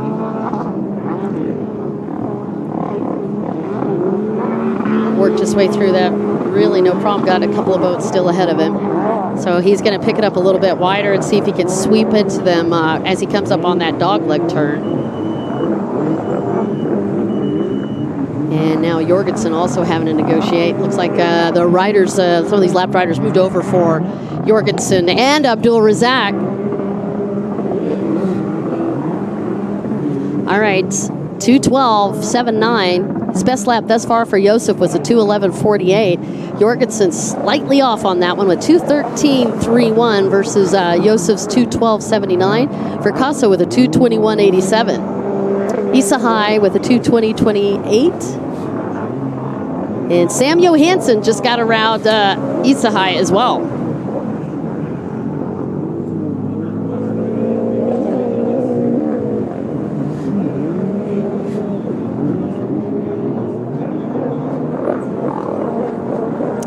So Sam Johansson about 10 boat lengths off of Mateo Fracasso. Let's put a guesstimate on that time for you.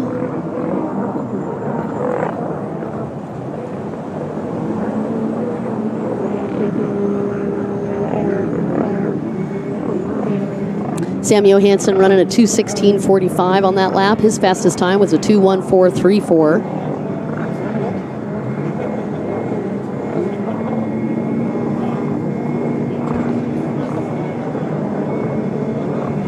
Sam, by the way, just joined this tour this last year. His first UIM debut was in Sharjah last year, 2018. He placed 8th. Overall, got a 15th for the year. And he has had a great run. Check this out. In Portimao this year, he came in with a bang, got a 3-3 finish in Portimao, then had an 8th, 15th finish, had some boat engine problems in that second moto in Olbia, Italy this year, but he's currently sitting in 6th place with 58 points. Mind you, the leader only has 71 points, so this is anybody's game in the runabout class with 18.42 minutes on the clock. Jorgensen 3.39 behind the leader, Josef Abdul-Razak. And this is a much-needed point gain for the gentleman from Kuwait. And I did not see Perez come back out, so I think he is out of it for this moto, and what a tough break for Jeremy Perez.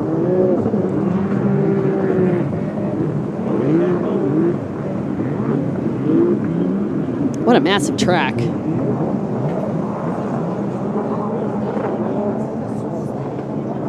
Uh-oh, Sam Johansson banging on the top of his boat. I'm not sure if that thing just came open or if he was losing some horsepower.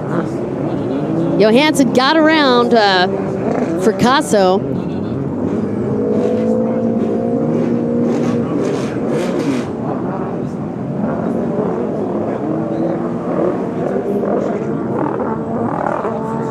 Alida saying go Josef. Guido Vittori saying go Mattia. Julia Pedersen shouting out for Sam Johansson. And Mario Rizzali also doing a shout out for Fracasso. Well, he's in this hunt. He's got 4th. So here's the run again. Josef Abdul-Razak, 2:16.22 on that lap. Marcus Jorgensen with a 2:18.51. Sam Johansson up in 3rd, 2:17.76. Fracasso in 4th with a 2:31.72. Isahai in 5th with a 2:22.74. Andres Wisniewski in 6th with a 2:22.54. And Rashid Altair now up in 7th with a 2:22.55. So Rashid also moving up.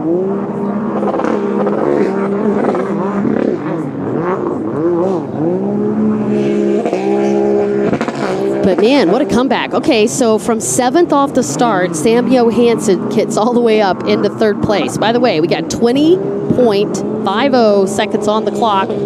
4 more-ish minutes plus a lap.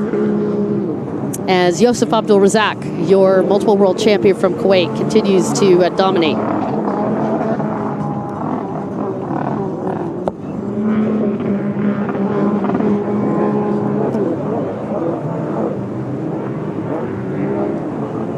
Very relaxed. You can see he's just chilling back there.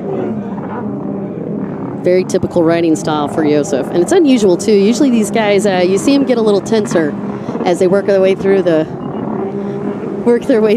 laps, but he just seems to get more relaxed and more relaxed as this goes on. Again, 21 minutes, Josef Abdul-Razak. 2nd last year. Just a few points off, and ooh, tough one for boat number 78. Having to come in.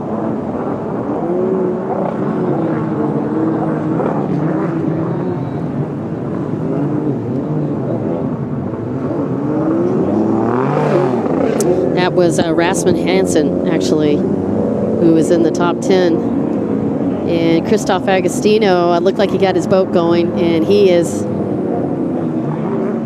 trying to see if he's going to be able to make his way back out to the course. Josef Abdul-Razak with 22 minutes on this clock. He has a 2:15.80. And by the way, he has the fastest time on the track today with a 2:11.48. 2:11.48. Fastest time thus far, though, would have been the free practice. That was the 2:10 posted by Marcus Jorgensen yesterday. 2:10.79 was his best lap yesterday.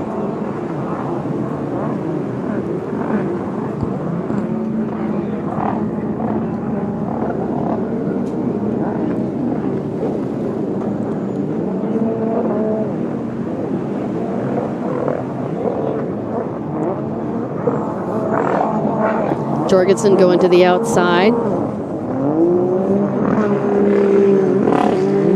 He had stayed within 3 seconds of Josef for the past 4 laps. His last lap, though, he's dropped off a pace. 7:75 is the separation between him and Josef Abdul-Razak. And some of that, I think, is this lap traffic. Josef got through that pretty quickly, but Marcus Jorgensen got held up by a couple of riders.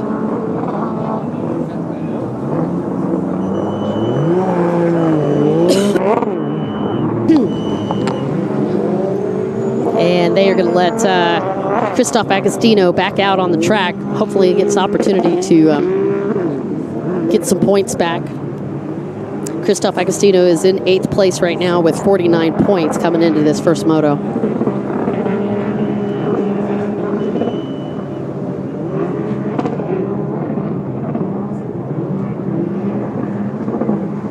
Current lap time, Josef Abdul-Razak, 2:11.79.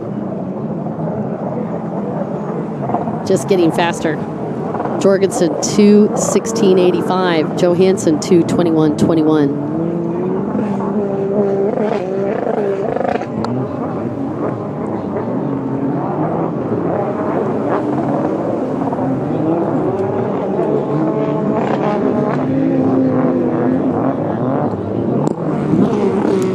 That was Jorgensen you saw just a minute, and here is Josef taking another quick look, see who's sneaking up on him. Nobody at the moment.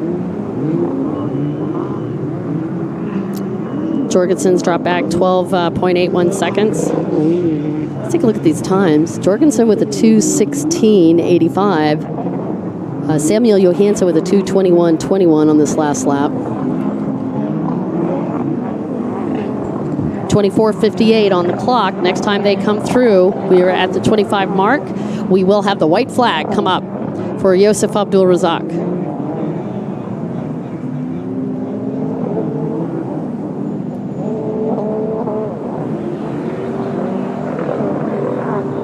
Oh, Josef had to make a quick, did you see that calculation? He had to make a decision there. Lap traffic right on top of him, and he was coming over that wave, but quick reaction time and able to just work his way through as the white flag comes up for Josef Abdul-Razak. Disaster averted on the triple yellow, or that right-hand turn right before the front stretch.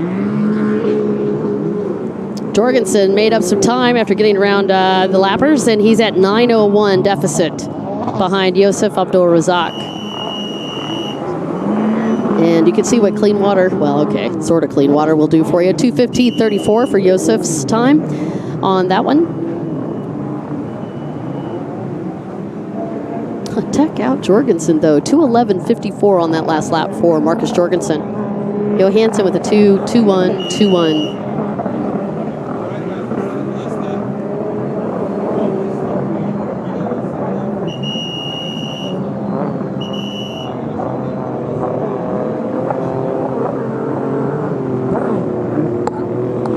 Gorgeous afternoon here in Qingdao, China, as you've been watching the Runabout class, our first moto for the higher Grand Prix of Qingdao, brought to you by the UIM-ABP World Championship Tour. And Team Kuwait in the house and on the lead in this very exciting race, but in that recap, Isa or excuse me, Isahai has been pretty spectacular. And you can see we're starting to catch some big air on that front stretch. Just like I talked about yesterday, that could be a game changer, this front stretch, with the way these waves have been coming in. And the waves are picking up in the afternoon, which is going to make tomorrow's racing even more exciting as this tide continues to get higher and higher every day in Qingdao, China. Josef in the split section. He is working the outside. 3 riders ahead of him as he hits the second to final turn.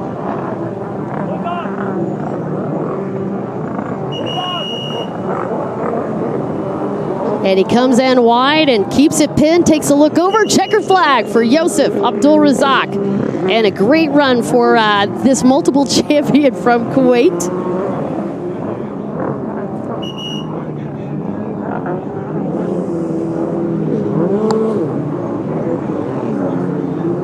And another great run for Marcus Jorgensen. That's not going to hurt him at all with the points. Came into this with 71 points. He's going to nail another 22 of them right here.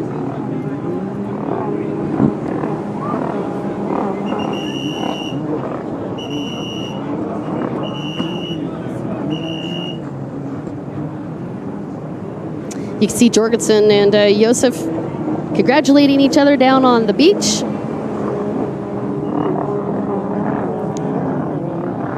2:13.57 that last lap. Jorgensen with a 2:21.80, and here comes Sam Johansson and Mattea Fracassa trying to steal that third place back, unable to do it. Denied. It's going to be all about boat number 4, Samuel Johansson for third, Mattea Fracassa in fourth, and Isahai from Japan in fifth.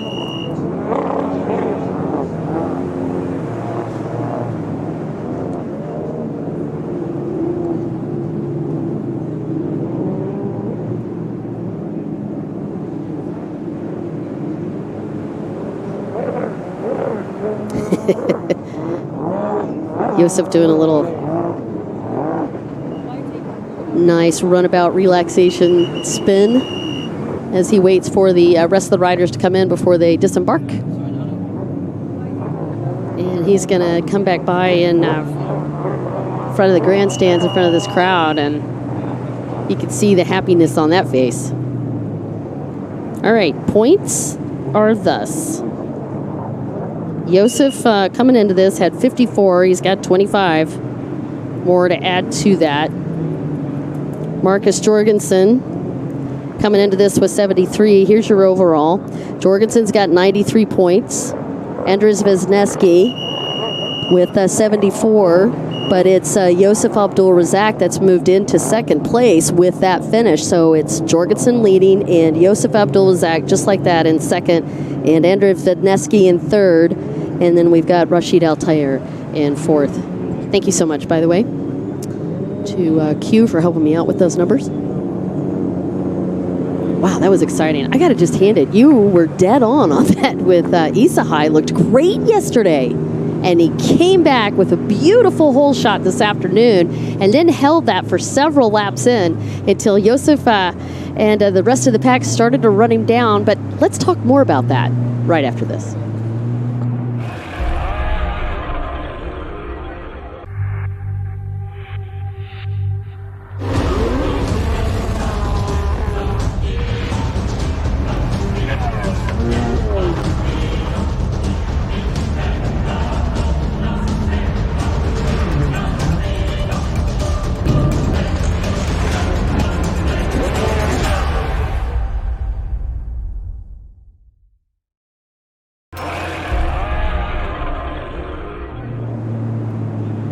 Hey, you guys, welcome back. You're watching the Higher Grand Prix of Qingdao, China. Qingdao, by the way, also host of the Qingdao International Beer Festival, held in the second half of July and all of August. And why is that? Well, because this is the home of Qingdao beer, one of the most famous beers in China, and actually globally. I have to tell you, this city has seen an amazing pace of development. If you take a look Their annual growth rate is over 19%. That puts them ranking first in the Shandong province and 10th out of China's top cities. All of that in the same year. Qingdao is actually ranked one of 6 golden cities by the World Bank. By the way, what does it mean? Qing in Chinese means green or lush, while Dao means island. Makes total sense considering they're surrounded by sea and mountains. It's a beautiful, beautiful place and the perfect backdrop for some incredible racing. And we've watched some of this incredible racing this afternoon. I have to say, just again, goosebumps watching Emanelli continue the perfect pace that she's had this year. And then, of course, Kevin Rederer on that victory team also looked stellar yet again. And then when you come up to today and you see Marcus Jorgensen, who's been so excited to get the opportunity to have this position for the first time on the UIM-ABP World Championship Tour. He's in first with those 71 points, and now he just extended that lead. Very exciting time for Marcus Jorgensen, and I know he's fired up. He's from Denmark, of course. In fact, not only is he excited, but he got other people involved. He got Martin Alhaj, actually, to come out and start racing with us. So now we have 2 Denmark riders in that runabout class. Christoph Agostino and the team down there taking a look at the boat. It was fortunate that he was able to get back out there and do some riding. Question's really going to be, is Jeremy Perez going to have the opportunity to do that? Now, yesterday he had issues with the supercharger, and that's what pulled him out of qualifying, but we thought he got all that fixed. He had tore that motor to pieces last night, and I thought he got that all worked out, but apparently not. So we'll find out more on the Perez team a little bit later this afternoon, and we'll get you that update, but a really tough break for your defending world champion. And speaking of world champions, how great was it to have Krista Uzar back out on the track this week after a pretty long hiatus and that tough break on the ankle. So good to have her here. She did really, really great this afternoon. All right, so what's coming at you next? Well, we got all kinds of cool stuff. Freestyle, for example. And you can see Andres Vezneski as he goes up there to congratulate Samuel Johansson. Right? Bitten Bergman saying shout out to Samuel Johansson. What a great ride. Hassan Alamani, hello to you. Janusz. No worries, Janusz. It's an honor to talk about these great riders from Poland. Andrzej Vezneski, by the way, a multiple national champion in Poland, and it is so cool to see him in this very tight battle for the points. So Wisniewski, I know you guys are excited. Wisniewski's actually third right now. Again, Josef Abdul-Razak moved into that second place spot. Jorgensen in the lead as we get ready for Runabouts Moto 2 tomorrow. So you don't get to see it today. You have to come back and hang out with us. We had 4 days of racing this weekend in Haier's Grand Prix of China. And that 4 days has been spectacular. We had over 20 riders join us from China. In fact, I hope we get the opportunity to watch this gentleman. Liu He is one of the freestyle riders from China that actually is in the Guinness Book of Records. So you'll get to see all that in just a minute. But before we go to freestyle, I'm just not quite done talking about Runabout. And here's why I'm not quite done talking about Runabout. I'm here with a gentleman that just won Moto number 1, Josef Abdul-Razak. Tell me a little bit about the ride today and how you like the course. Hey, Don. It was a really hard race. I had Marcus push me harder than I wanted to, but we got the result that we wanted. One of the turns, my shoulder popped. So it's not that bad, but I'm gonna see after I get back to the hotel how it feels. You know, you feel the adrenaline now. I don't know how bad it is, so we'll see. Yeah, I know you had to come back from that. You just had that surgery how many months ago? Not long, right? Right after Italy race. Okay, so we just got out of that shoulder surgery, and that's not the first time you've had to do the surgery either, so it's a recurring injury. You looked great. You had to do some strategy here on the lineup today. I noticed that you went to the outside, a lot of the top guys to the inside. Do you feel like that worked out in your favor? It did.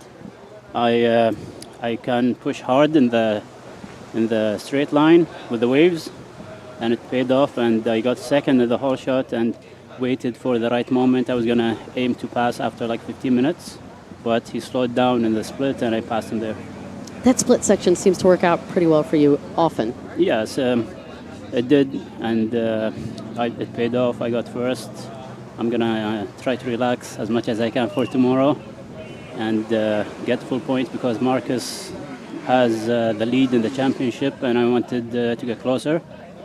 So I needed this one. Do you know where you stand right now on the points? No. Well, but we do. You're currently second. Really? Mm-hmm. Amazing. So we hope tomorrow we do the same and get closer and see how it goes. Marcus is a strong rider. He got me tired. Darn him. Yeah. And I keep the pace the whole race. I realized that he slowed down after like 20 minutes or 15 minutes, so it was good for me. Oh, you did a great job, sir. I know you need to go get that shoulder checked out, so won't keep you. But I just want to tell you, great race. It was awesome watching you. Thank you so much. You're welcome. Take care. Right. We'll hear back more, hopefully, from Yosef Abdul Razak. Hoping he's all great.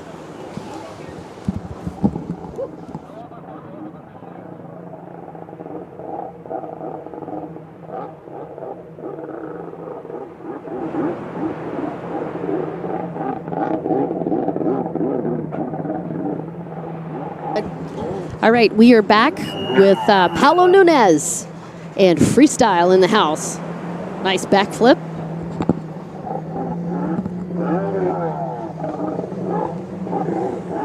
Freestyle, one of the more fun and actually biggest crowd pull of all of our different competitions, and it never fails. Even in China, we got all the crowds up on the stands hanging out watching as Paulo from Portugal watches through this brand new boat that he got this year. That is the Lee Stone's Revolver boat that he purchased, and you can see he's been having a ton of fun. Now, he just started on the freestyle circuit with us. He had actually been doing a lot of mechanic work for Joanna Grassa and helping her out, and she was like, you know what, honey, if you would like to do freestyle, dive right in. And we are certainly thrilled to death to have him. Paulo Nunes, your first freestyler this afternoon. 3-minute routine. We are in our first, well, we're going to call it moto, but it's their first opportunity to put some points on the board. Nice backflip. Does a repeat on it.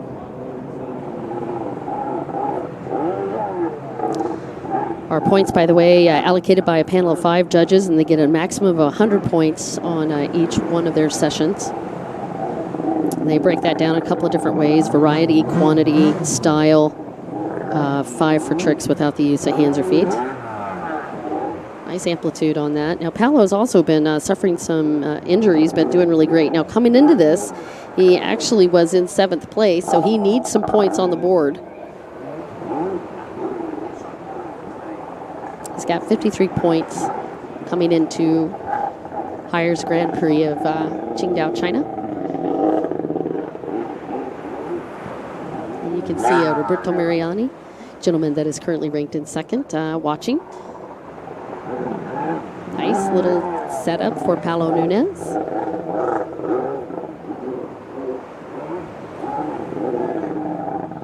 Paulo from Portugal. In 2018, he got 110 points, finishing 2nd. He had a 10-point lead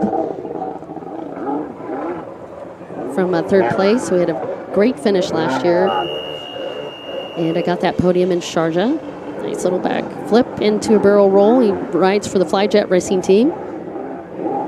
And he does the UIM-ABP Aquabike World Championship Tour with his wife, Joanna Grassa, who you just saw a little bit earlier in the women's GP1 class. Nice, very fast 360. Paulo's a lot of fun to watch. He also combines some old school and new school tricks. Used to ride a Team Extreme boat, but man, he was so excited to get this boat from Lee Stone. In fact, he said one of the highlights this year was the opportunity to have Lee Stone come out and hang out with these guys and show Paulo some tips and tricks to use with that brand new boat. Sponsored by Liqui Moly. And I love the helmet.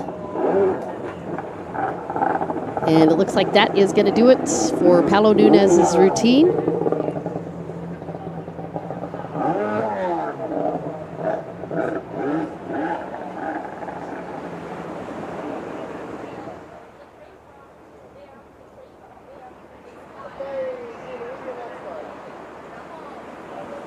I had quite a few people on the live stream mentioning congratulations to Yosef Abdul Razak. Bittman Bergman also saying congrats.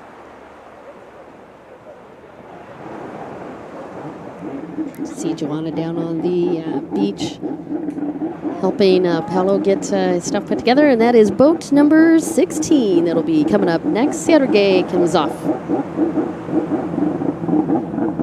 Sergei comes into this round in third place. He has 71 points, actually tied with a gentleman out of Belgium who was unable to be here this weekend. That is Niels Vellum. So Sergei now in a great position to have an opportunity to jump into that podium position. And I think you're going to really enjoy watching this guy. Rides for Team TSCH Freestyle.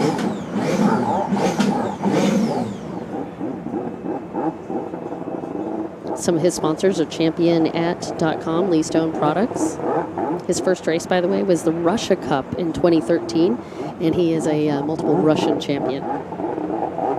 See Frederick Brandau grabbing some much-needed refreshment. Grabbing a spot to watch freestyle. Everybody likes to come in and hang out and support their buddies. Nice little setup. And it looked like he was rolling it for a scarecrow. Not sure if he was able to get all of the limbs detached from that boat. Both hands and your foot have to be fully extended for that to be called a scarecrow, but definitely no hander.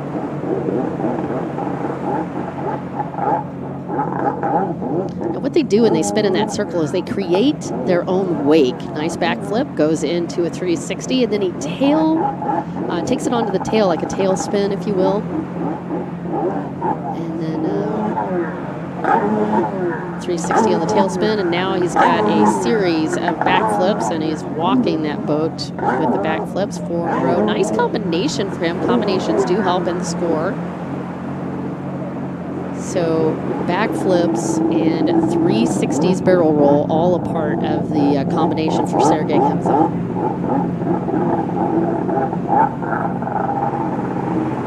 This guy's performing the tricks this afternoon on the Yellow Sea. Barrel roll, nice combo into a backflip and another 360, getting close to the buoy and then sets it up and nose stabs on that final backflip.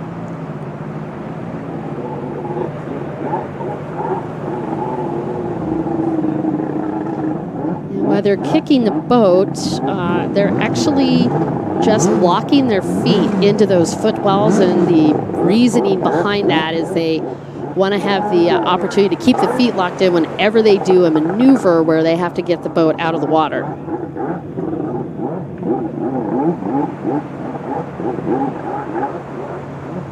Another little flat spin, and that's reminiscent of old school as well. You can see his sponsor, championat.com, on the side of the boat. 360 kick, 1-footer 360, and does a whole combination of those.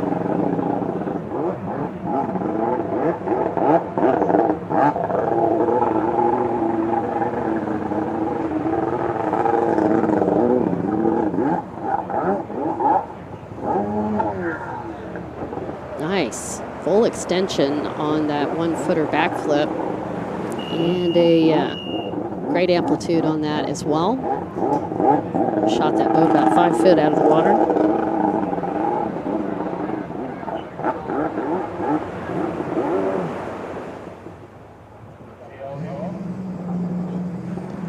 Another great maneuver, and then flips it over onto its nose for a fountain, and you can see that he just stood up to get back on the boat. I had a moment there where I was wondering if he was going to be bold enough to put that fountain right at the safety boat. Smart move not to do that. Good combination, followed up with a backflip.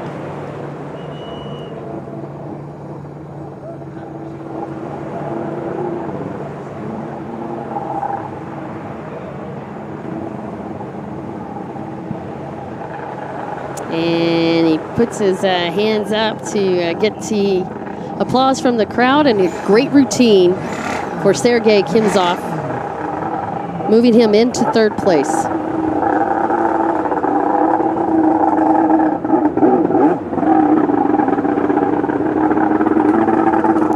And where the riders are performing, the Yellow Sea, where Qingdao is located, is actually shared with Korea. It's the northern part of the East China Sea where we are today. It's a marginal part of the Pacific Ocean, but the name supposedly comes from the sand particles from the Gobi Desert. And they turn the surface of the water golden yellow, and this is the first afternoon that we've had during competition to actually see the sun turning the sea that pretty color that they had talked about.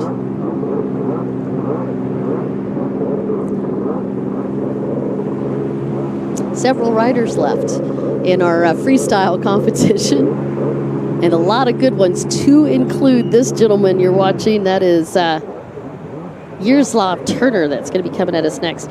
He is in fifth place with 70 points. You can see Roberto Mariani, our vice champion, looking on as he gets ready for his routine. Yaroslav Turner from the Czech Republic. In 2017, he had a great finish, fourth. This year in Portimao, he had a 3-5 finish and a 4-5 finish, giving him 70 points overall. He lives in Lhota, the Czech Republic, and he's got a Team Extreme boat and a nice opener, big barrel, or excuse me, not barrel roll, a 360, and there's a bunch of 360s in that combination into a backflip. 2 backflips, 4 more 360s, and another backflip. And he is walking that in towards the beach. Great move, and a risky move, because this beach is very gently, very gradually sloping. So where he was right there was about 2 meters deep. And another backflip, make that a 2 for Tuesday. 3, 4 backflips, 360. Good rotation on all 3 of those 360s.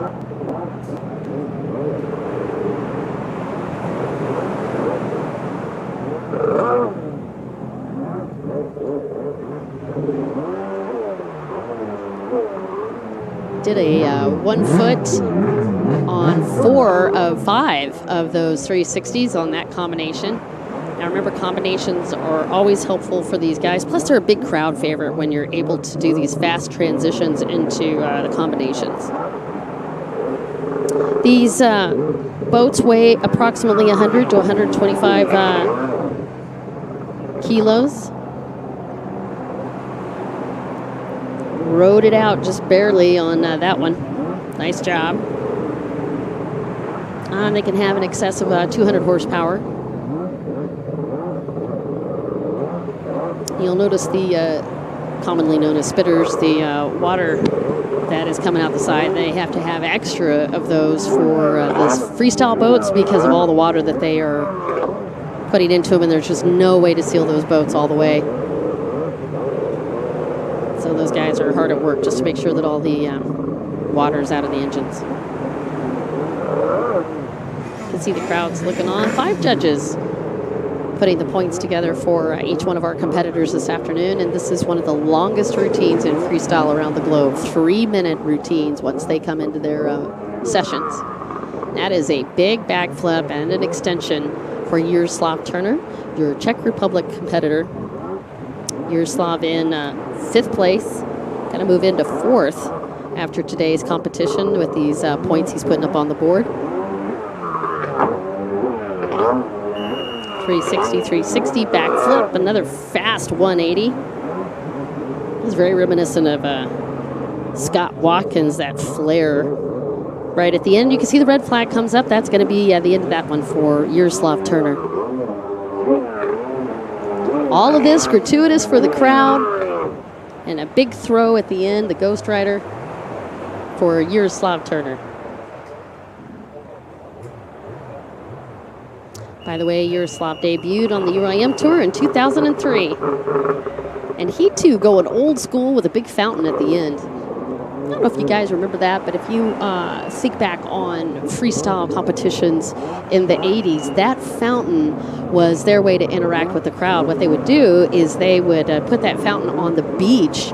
A lot of times in the United States and California off the coast, they would actually come in and do these big competitions, and the fountain would actually just spray everybody on the beach. That's how they would typically complete their routine. We're much more polite here in Qingdao, China. There'll be no fountains on the crowds today.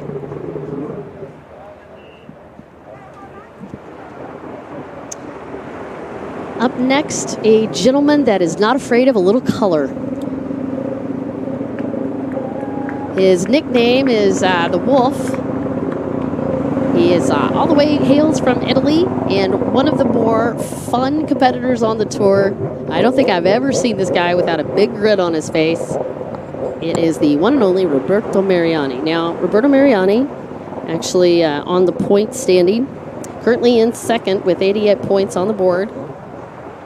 He's had a great run this year. He had a 2-2 finish in Portimao, followed that up with a 2-2 finish in Olbia. It's just been all about the deuces. And I talked to him earlier. He wanted to do the Superman, but he's not sure that he's going to have enough depth today, and that's one of his signature moves when he does a routine. And I'll tell you another thing that's a big signature for him, and that is the yellow on that boat. Nice opening combinations. Got a twofer. Make that 3, 4, 5 backflips in a row. Landed it quite nicely towards the back part of that boat. Goes into a series of 360s and then pops right into another backflip. And I got to say, the safety boat's probably got the best view of that one. Well done for an opening gambit for Roberto Mariani.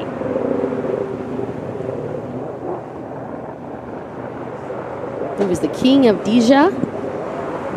It's a 4-time third place finisher. Great barrel roll into a backflip. Makes it an off-camper backflip for Roberto Mariani, and he rode it out.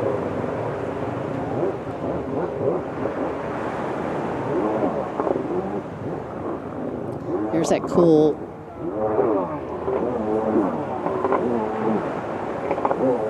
backflip, 360 backflip.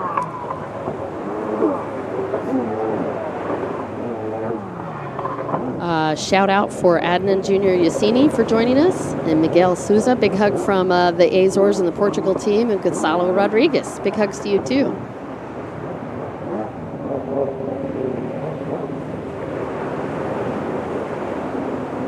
Great combination for Roberto Mariani. And there it is. Does a super sub, and then he's generally going to go to a tailspin. Now, if he did that another rotation, that would have been called the Hollywood corkscrew. I see Andrew Guidi watching him. Andrea, of course, another competitor from Italy, cheering on his teammate. And back in the house with some cool old school. There's a big fountain for Roberto Mariani.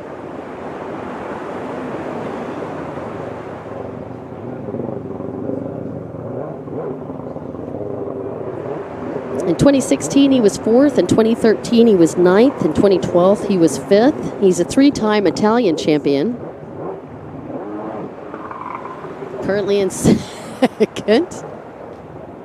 The running man, which is another big throw. Now, whenever they do a throw like that, that is a riskier trick whenever they have that boat to the side of them. See Ghost Riders, Running Man, Supermans. He did actually do the Superman. Well, let's see if he, I don't think he is going to do the Superman full on today, but backflip, 2 of those in a row. But the Running Man, which was the throw you just saw, very cool. And again, high degree of difficulty. Quick snap on that 180, sets it up for another backflip. One-hander lander. You're watching Roberto Mariani. Locking in on those footwells just to make sure that they don't have any movement when they go into the air. And here it comes. More ambassadorship from the air. Roberto Mariani. And it looks like the red flag is up. That's going to be the completion for Roberto Mariani's routine. And of course, I told you he was going to be that guy. He wants the interaction and he really feeds off of that. Great job, sir. The wolf in the house.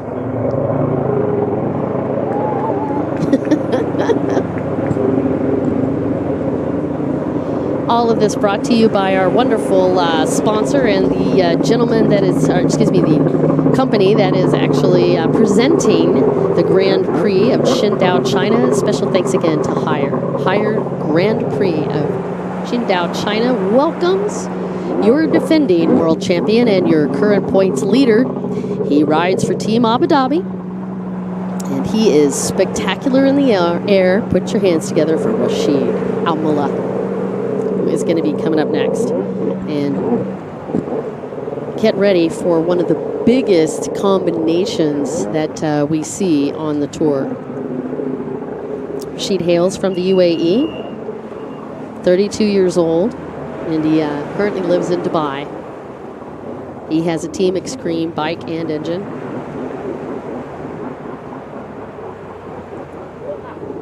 And you can see him doing this setup wake. I didn't like that one. Now they have the opportunity to do that. And the clock actually starts when they fire off their first combination. Again, they've got plenty of time to put a lot of tricks on the board, and you're going to see just how spectacular Rashid is once he gets going. He is incredibly fast on these transitions. Good opener, big barrel roll, a lot of air on that one. Backflip, backflip. Pops into a 180, another barrel roll, backflip, backflip, barrel roll, backflip, barrel roll, backflip, and lands it with a no-hander lander. Great opening combo. That's not even one of his biggest combos. We've seen him do over 26 tricks in an opening combo before. Looking for some water now. It looks like it's incredibly flat out there, but they still have to deal with the surf. Nice. Off-camber backflip. Made it a 2-for-1 special. All of the footwells and grips, handle poles, all of that has to be custom designed for each rider's style. Even the handhelds on the boat, like where they have the they'll have these little inserts that are created on the hood of the boat and on the back of the boat.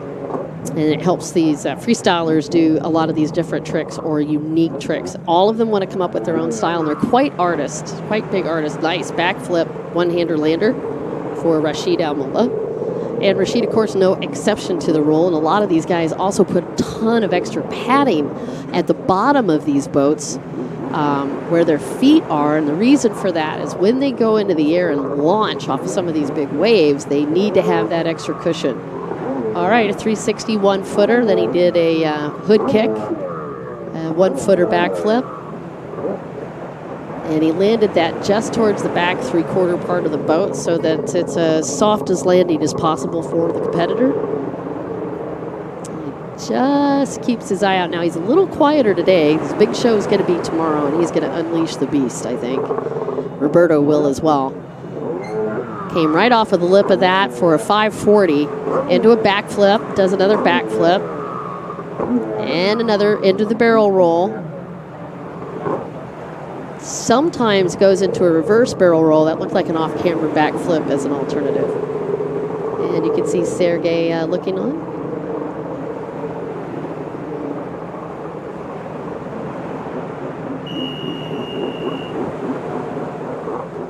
Halfway mark is out.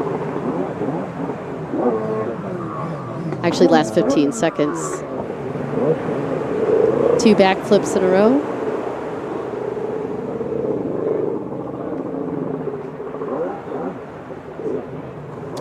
Shut it down. He didn't like that one. I can see everybody hanging out down there with Yaroslav. Beautiful backflip and a lot of extension on it. Barrel roll off camera, and he reversed the barrel roll on that as well. Nicely done for an ending combination for Rashid Al-Mullah. Put your hands together for our current points leader. from the UAE, sponsored by Team Abu Dhabi. All of this, by the way, gratuitous for the crowd, and he knows it. He just loves to put on an extra show for you guys as well. It will not count for the points. He just wanted to give you a couple of extra tricks.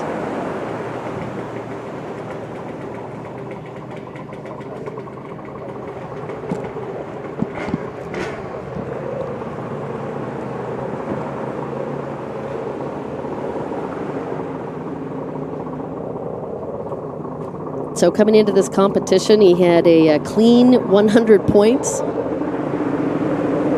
They, just like the other competitors, depending on how they finish, 25 points for the win in each one of the sessions, 22 points for second, 20 points for third, 18 for fourth, 16 for fifth, and then it goes down in increments of 1 from 6th place on, so 15, 14, 13 points. So you can see that new point system that we just initiated in 2019 has been a ton of fun for us, and it certainly has kept the competition very tight.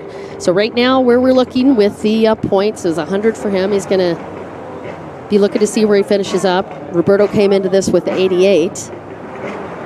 Sergei Kemezov came into it with 71, and Yaroslav Turner was 70, so that's how it looks for our freestyle competitors. I'll let you know where they finish up a little bit later once we get the points in. Tell you what, I will be right back after this message, I think.